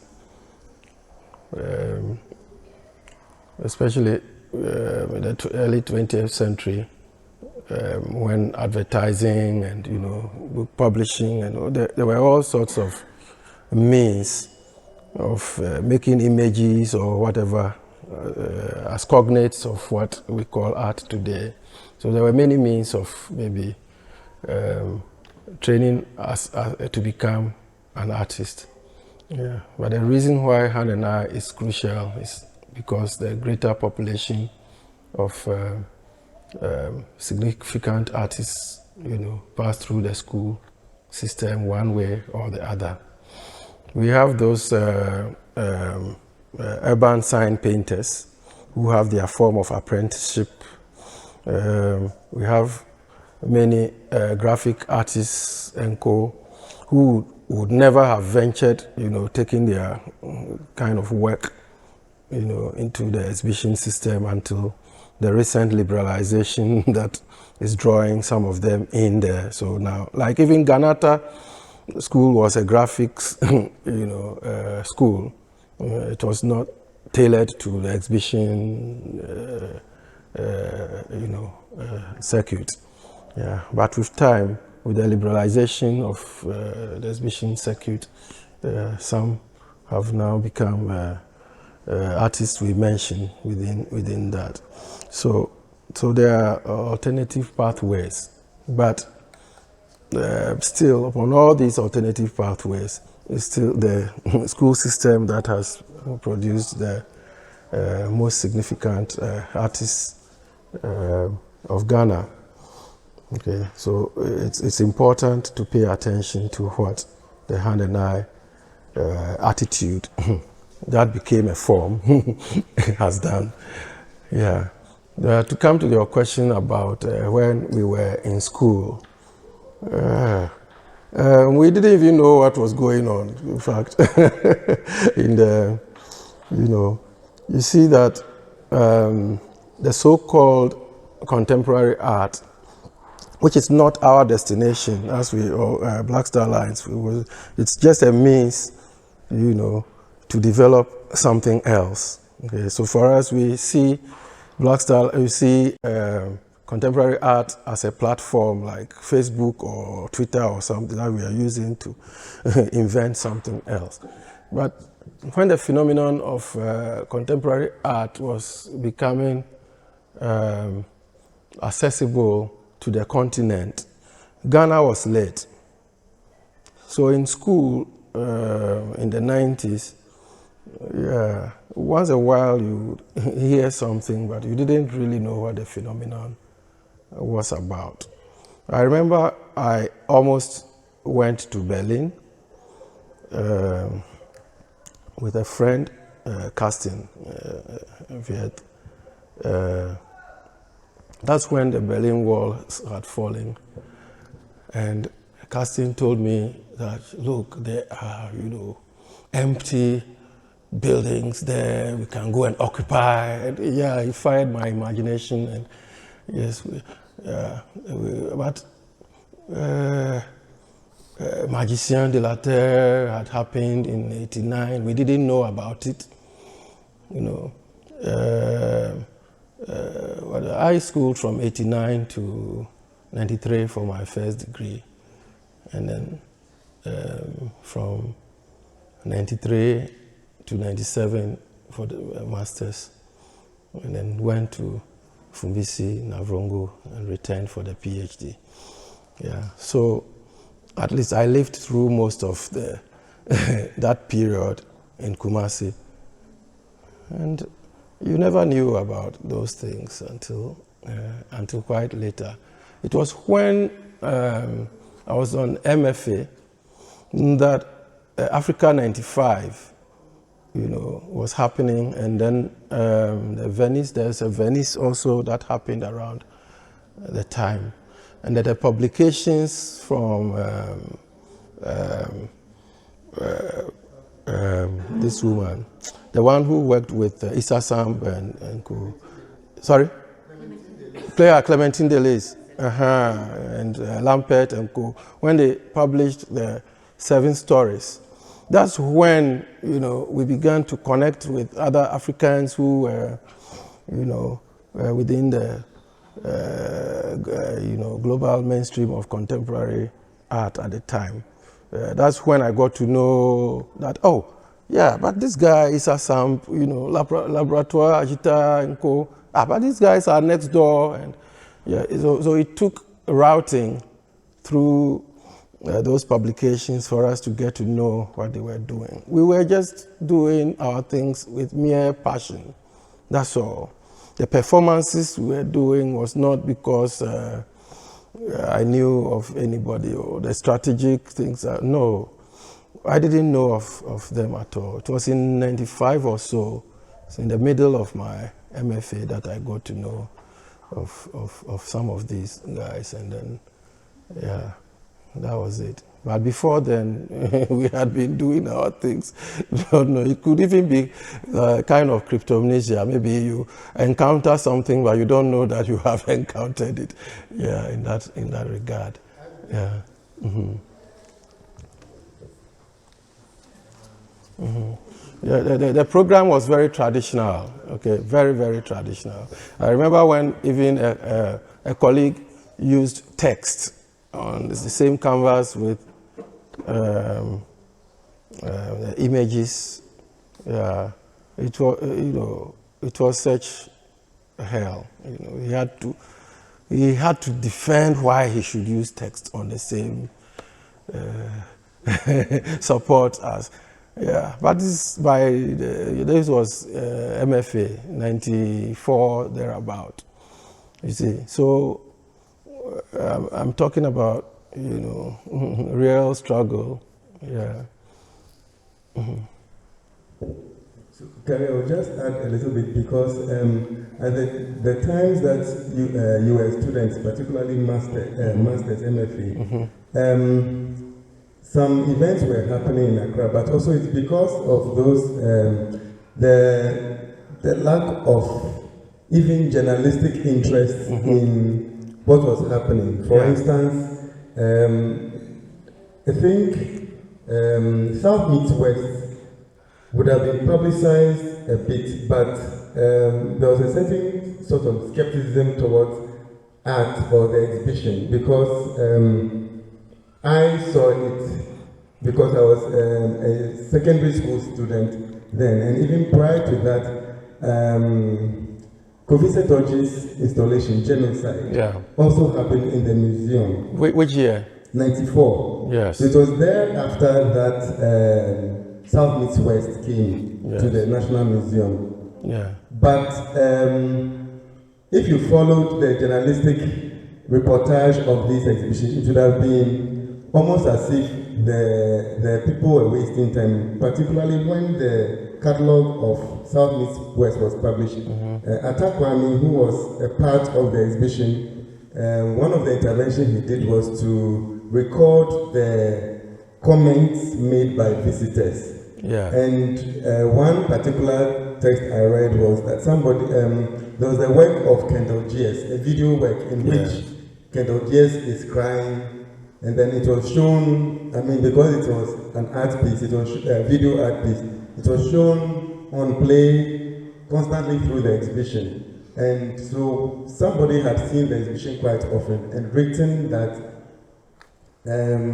all the work here is bad. I'm paraphrasing. Particularly the man who is crying on the screen, that should be put off.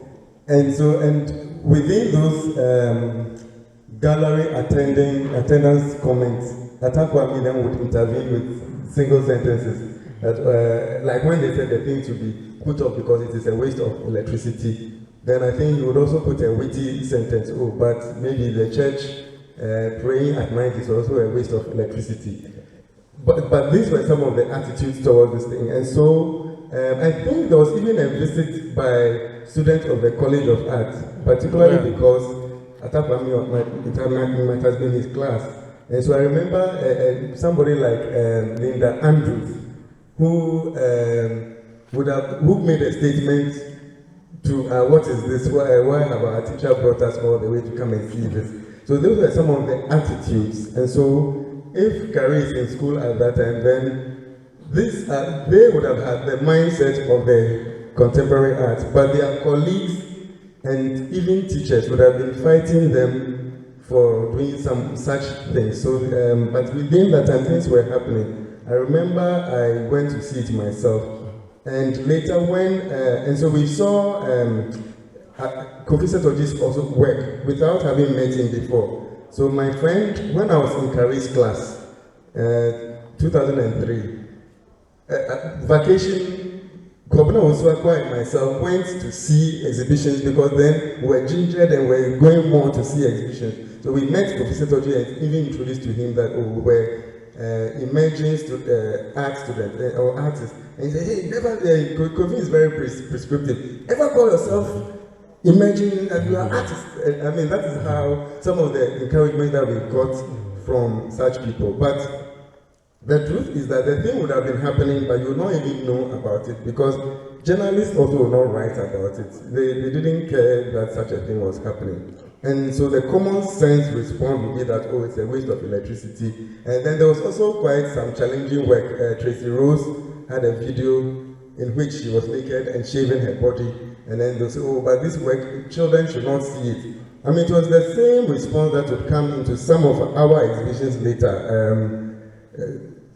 The government must go to town, cornfields in Accra, orderly, disorderly, where some schools will attend and tell us that, oh, some parts of the thing, we shouldn't take their students through there because some of the work was offensive. So this is maybe the common sense attitude that Ghanaians usually had towards these things. Yeah, but let me put something in context first. Yeah, the experiments we were doing in 93 is when I finished BFA. By 93, the experiments I'm talking about had been done. 99, South meets West, I was not even in school. By 93, you should have known what was happening in Accra. Yes. South meets West was, I think it happened just before the 2000. There is the publication which came in 2000. Yeah, so I know about that quite well. Yeah, but by then I had left school. I think I was in Navrongo. But, yeah, so I want to put that in context. The experiments that grandfather and co made in the undergraduate in 1993. By then, these things that were happening in Accra, you were referring, had not happened. Yeah. And if even in 99, this was the challenge being put to, artists in the museum, you can imagine in 93 or 92 what would have happened. Okay. Yeah. So that historical context has to be there. I also knew about Kofi Setoji's work.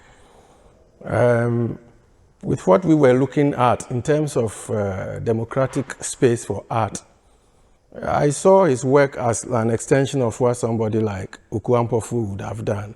So I wouldn't really put it in the context of the, the character of the contemporary that was coming. Okay, that in the end I came to understand later.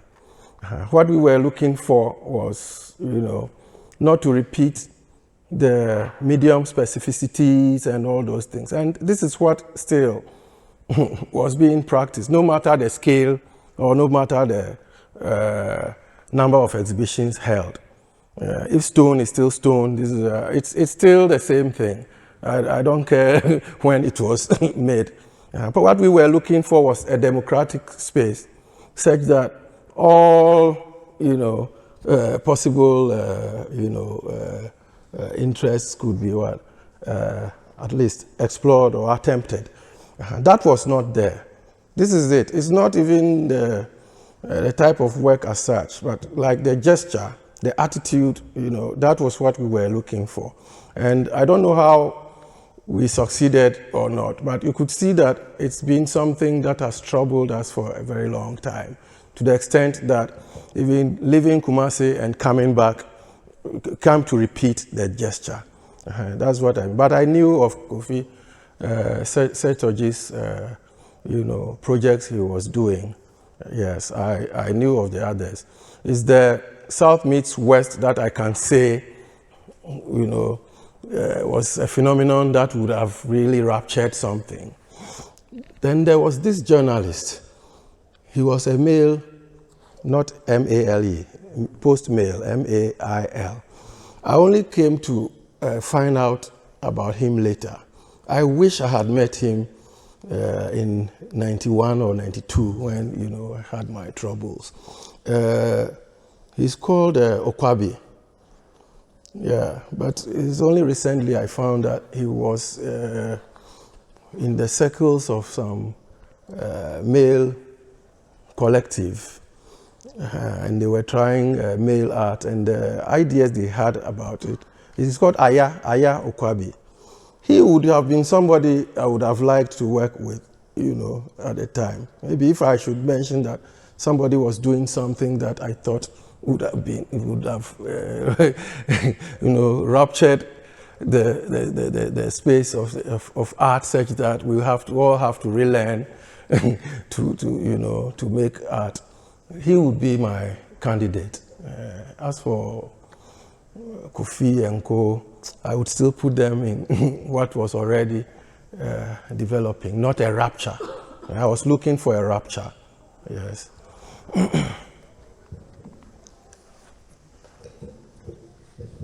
I just wanted to say thank you so much for this lecture. For me, it felt like revelation after revelation. And I also, especially the point about the Adinka symbols from the back of the head, that really made the point of the value of working away from hegemony and in a space of multiplicity. What could become possible and what has always been here. So thank you very much. Yeah, thank you. Because my medium is film and video, I was shocked to hear that you said even photo, not necessarily film, was brought into the fold in the 2000s. Yeah.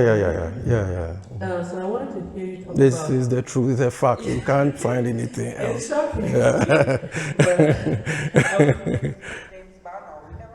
No, James Barnard, we never until... yeah, the facts are there. Yeah, but they were working, they were doing their things, but they were, yeah. Anyway, I just wanted to hear you speak more about how it was these media were brought into the fold.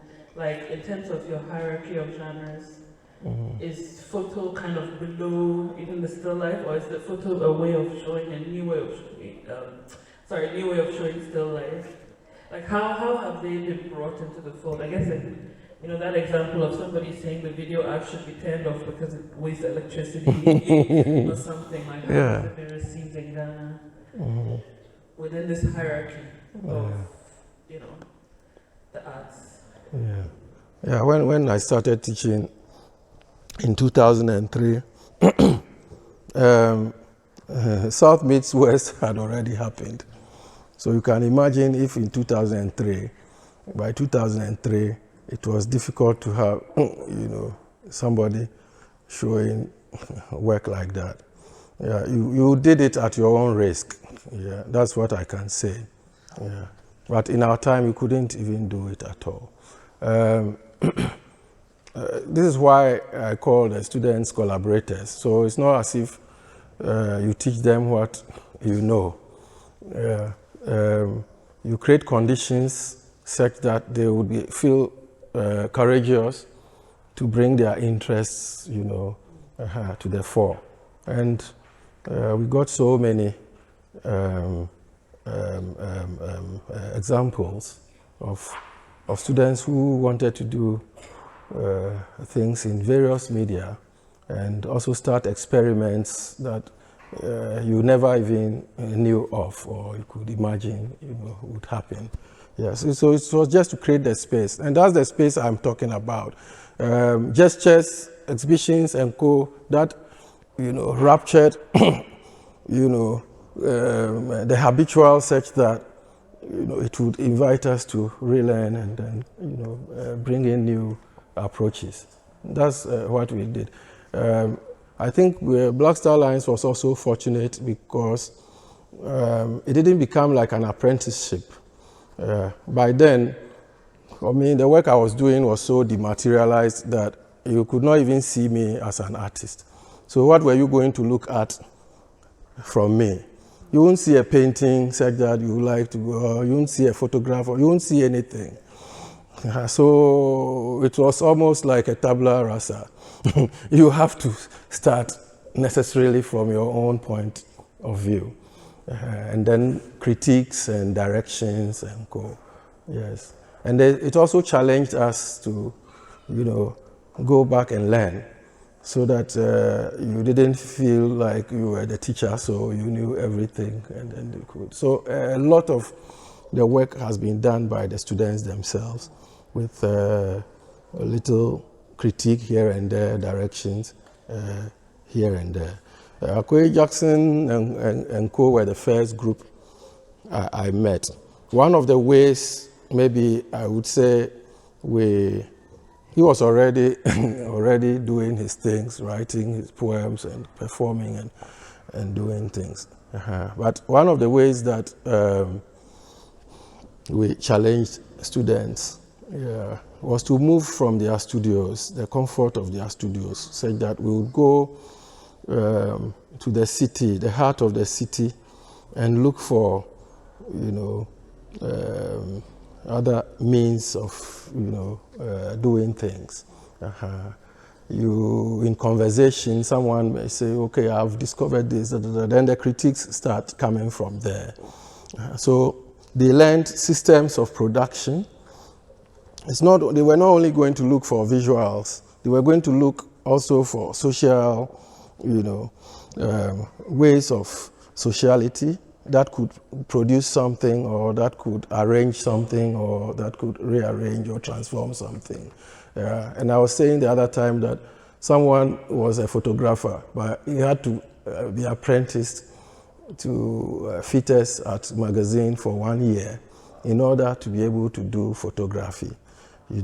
Okoronko, I think it can fix any engine, of a car.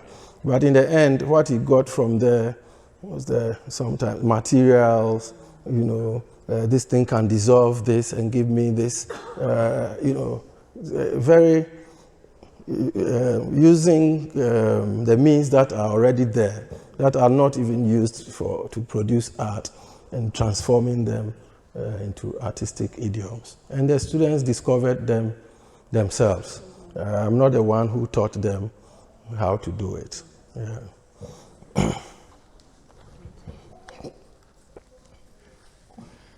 Okay, please, we will keep it very brief so that we can wrap.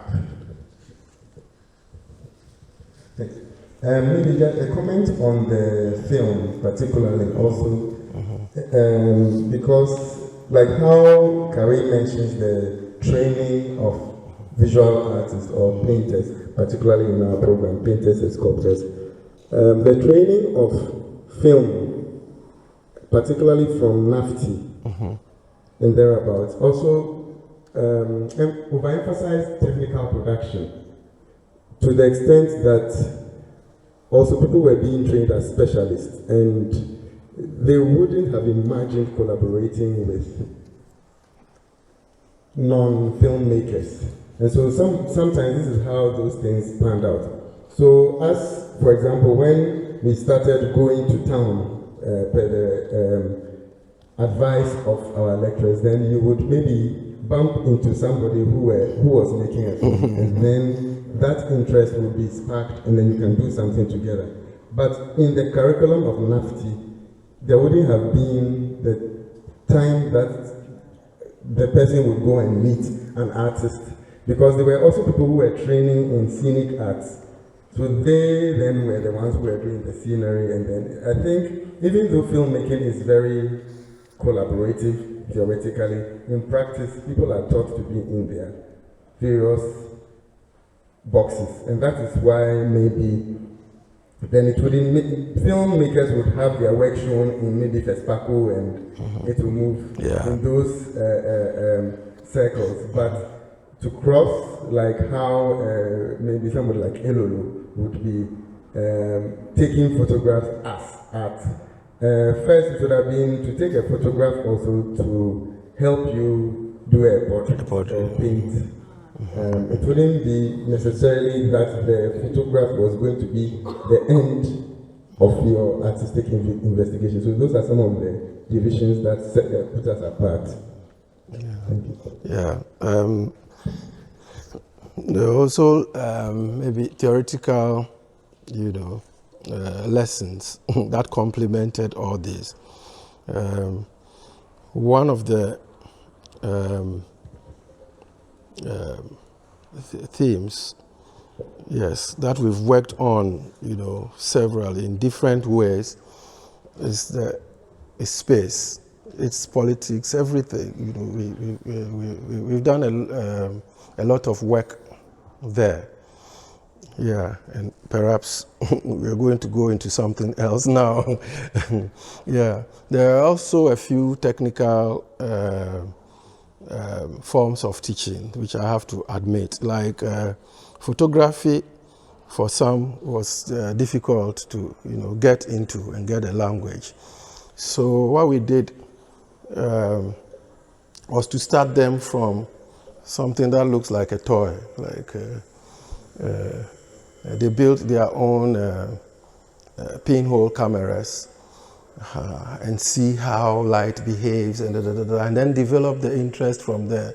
And they were using analog films, and it's difficult now to get people, people who work with this. And so how to improvise. So a lot of improvisations and through that, we took them through an understanding how this develops into the digital, the new digital cameras and how they operate and their technical basis. We do that, but it doesn't become the accomplishment. It's just a means to an end to get them interested in, what photography means. Okay, yeah. On the theoretical side, in terms of film, we also take them through what others have done, especially those who have done some significant work. We make them aware of some of the innovations they have brought to, and some of these challenge them. But in the end, what I saw developing was that, if you have a class of, we could have a class of about 100 students, and each student is doing something different.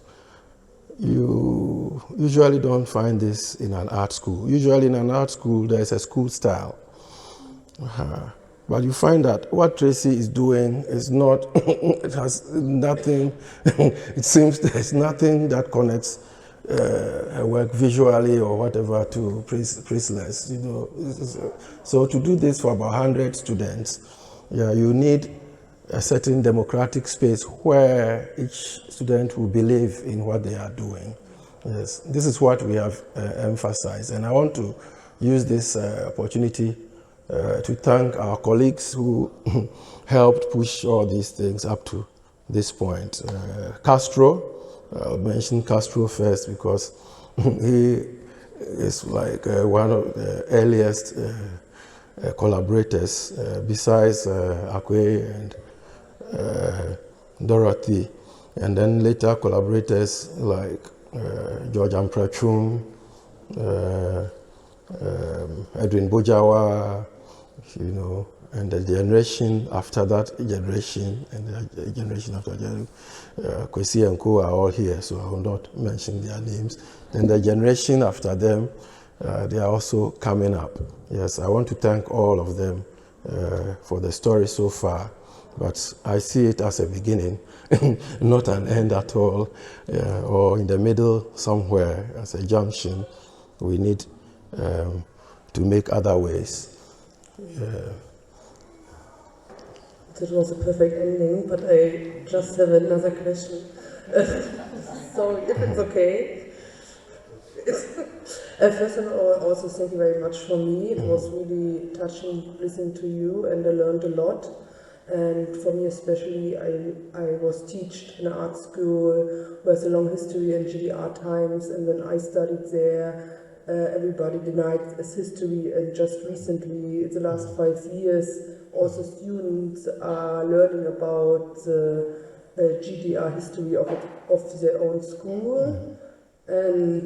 But my question, I was thinking a lot how I can ask, because I honestly have to say I'm a newbie to the Ghanaian art history and Ghanaian art scene. But as we are now here, I thought maybe I asked, what do you think, or maybe all the others, are there limits, or what are the limits for the new generation of art students and what they're allowed to work on content-wise, or also in a method, maybe in a content-wise question about, I mean, the new generation is the new generation of the next step of being more political, what is about sexuality, rights for everyone, corruption. I don't want to say, I mean, in Europe as well, we always think about ourselves, we're so free, but it's not true. I mean, there as well, you don't bite the hand who's feeding you. Nobody is talking about where is all the funding money coming from for the art exhibitions, and but I just want to learn more about how is the situation here as I'm now here. So I hope it's okay to ask. Yes, I know Kwasi can help with it, but let me start. Yes, we are. When okay. It's time, man. Since your background is in caricature, where do people like blaxTARLINES fit into the question that have just been asked? What the new generation is doing. Training is, but yes. Political cartoonist. Yeah.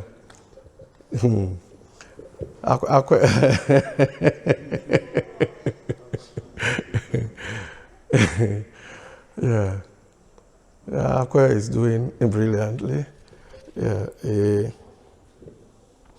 You know, just like any other student who comes through, the person has to develop their own interest. And Akwe was such a silent personality that I didn't associate the courage that he's showing in his work with him until I began to see how he was dealing with China and, and the way he was dealing with the trolling also on social media. And he has a certain sense of humor that, you know, he uses somehow to get away from some of the trollings. Your question ended with one of our current, concerns. It has been our concern from long, how to how the students get to fund their projects, and and whether we show concern. We are really concerned about that. We have templates on the table that we're working with, but we haven't got to where we should get. We started very much in a very idealist fashion, and I think it helped. The idealist fashion was that we didn't want to be branding for anybody. So we tried as much as possible that collectively we do our projects by goodwill. So what one student gets, he or she shares with the other in terms of labor, in terms of maybe certain resources. It's not only money, but we find ways of helping ourselves. So the major exhibitions we've had, which look like big budget exhibitions, have been done from our own pooling of resources. We have not relied on any external, funding. Okay, friends, doing it, and sometimes some of our Castro and Co, after one exhibition, they get bankrupt for the next year or so. And the state does not fund anybody. So I think I want to give applause to parents who have been paying for the dreams of our students. Yeah. Yes, it's so a lot of it is coming from parents who are paying for the dreams of our students, but there is also internal support among ourselves. That's what we do. But as it gets bigger and bigger, there's a need to, pool resources from different means. And we still want to keep our pride intact, but it means that we have to think very fast and also promptly how to move big resources from one part to another to do projects. But we will not also refuse any assistance which comes from friends for now. Yes. So this is what we've been doing. I don't know yet how it's going to be. One of the plans we had was that whatever was happening in town or in the city, we were going to have it also in our community. So there was a template, to do things like having a kitchen recipes, but we haven't got there yet. So I don't like to talk about something which is on the table. But we have something on the table, working to see how we can, get to the next stage, because it's becoming much more complicated than it was before. The projects we did before were big, but now they are becoming bigger because of the attention. Yeah, and also in the daily, apart from what the parents do, I don't think it's been enough. There have been some of I don't want to mention names, some have given a few scholarships here and there for students who cannot pay their fees, so it comes in different ways. But it's like Obama's campaign. We take small from different, and then get things done. That's how we do it. Yeah, and on the question that led to our question, yeah.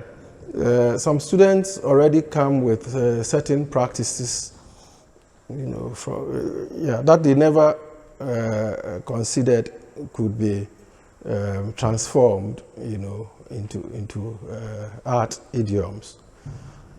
Because we encourage all sorts of entry ways and exit ways. Yeah, they are confident, at least, to try it. So our place is like a safe space to try things that you would not try anywhere. And then another way also was that as things became much more difficult for our students and for us, that was also when some of us recanted our anarchist political leanings and became much more red tape. So when it comes to certain issues, there are some of us now who can intervene in the university administration so that things can happen. So we are at that phase now, but it's not going to be there forever because I have just a few years to go. So we are hoping that we would also be playing the chess in ways such that Bernard and Co will be doing that that side, the red tape side, you know. And Bernard, for instance, has his own way of doing it in a very admirable way. So I know he's going to bring new directions to the next generation that is coming. Yeah. Kwasi? All right. Yeah, we can clap that. Since you wanted to continue, let's continue. No, I just want to say this, that on some of the effects, the values, the principles that have emerged out of such practices. Me, for instance, if it wasn't for my peer, Ibrahim Mahama, I couldn't have done my master's and PhD. The man literally paid my school fees. And I'm not the only one, but let me speak for myself. You know. So without, you know, such generosity, and they are really not slogans. You see, we try to embody it, live it, understand the risks by testing them ourselves. You know, so by this gesture, somebody like me now, I can claim, you know. But at the same time, you know, it's yeah, we give each other what we have in different ways. It's not only money and so on. So this ethic is really pulsating tangibly. And again, of milestones, we are in the final month of the second decade since you started teaching. So it's been 20 years. It's been 20, yeah. This year. And we were talking about it just earlier. We'll have to do another, you know, maybe exhibition. No, not exhibition, but we'll find something appropriate to. But like you're saying, it's only the beginning. So you labor for 20 years to start something. That's that's a different idea, you know. So now we can clap. Okay, but before we leave here, because our next event is the Curricula session, which will unwind and release us a little bit, but we'll invite the co-directors of the Kunsthalle Osnabrück, the institution under which the Transfers exhibition is being realized and through support. So please, Anayela and Julian, but before that, let me say a shout out to our friends in Uganda, underground, Weaverbird. Yes, African Unity by other means. Yes, Vodo Art Society and Laboratory. I've mentioned Weaverbird, Collins, Seka Jugo. Lastly, Afropocene. I shouldn't forget Afropocene, and then 32 Degrees. Yes, and our friends in Jinja and Masaka Gallery. Thank you very much for all the support. Yeah, bye-bye.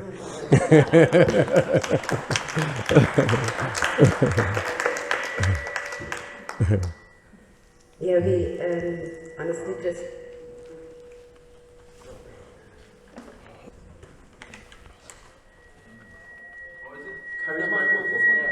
Oh, okay.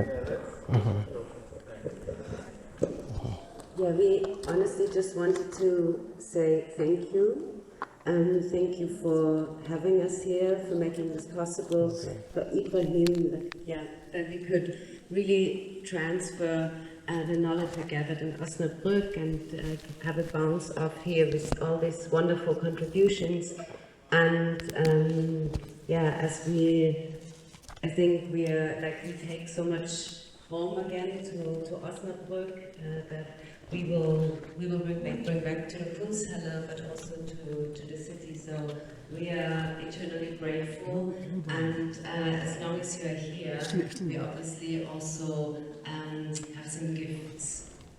First of all, saying thank you to Kwasi again and Bettina for this more than wonderful curated 4 days. It was blessed.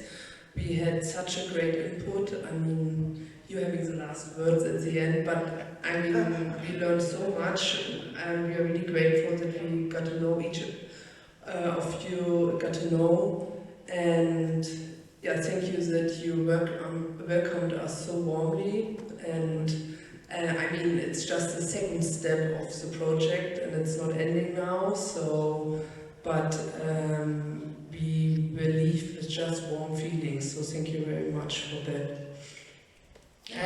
But maybe now I'm stepping up because Kwasi Ohene-Ayeh Bettina already got their presents. That's why we're actually talking and have for all the participants little presents from the Kunsthalle. That's why we expanded here our place. So showing it. Yeah, maybe this is how we do it in Osnabrück normally. So we have this because we also did a little bit artist merchandise for the 30 years anniversary. We invited artists from the last years and also our graphic designers to contribute to the annual. And this, for example, this bag we carried around. All Days. It's by Rosalie Schweiker, a German-born artist now living in the UK. And on it, to explain before we're giving it to you, because you maybe don't recognize, it's a spaghetti ice cream.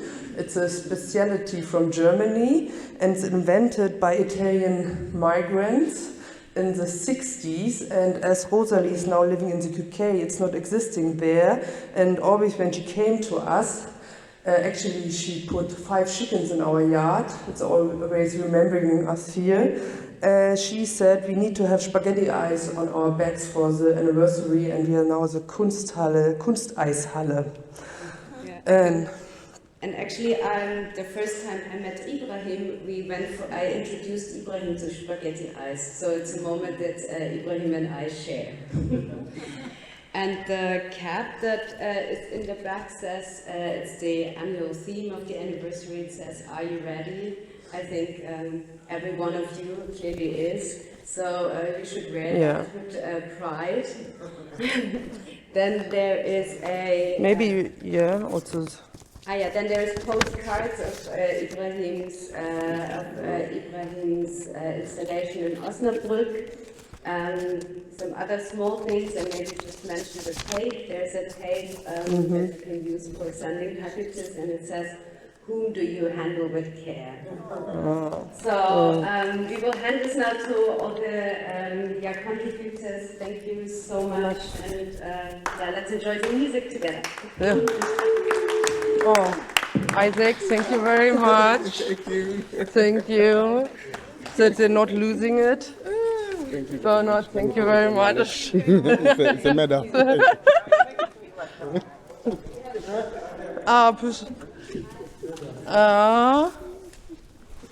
That's yours. Thank you very much. Dass wir nicht, Patrick gehen wir dann später, oder? Who did I miss?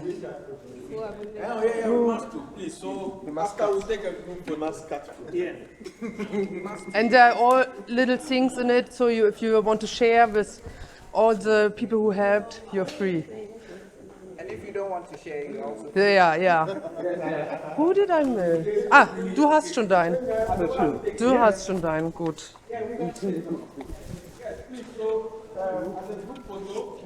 Ja.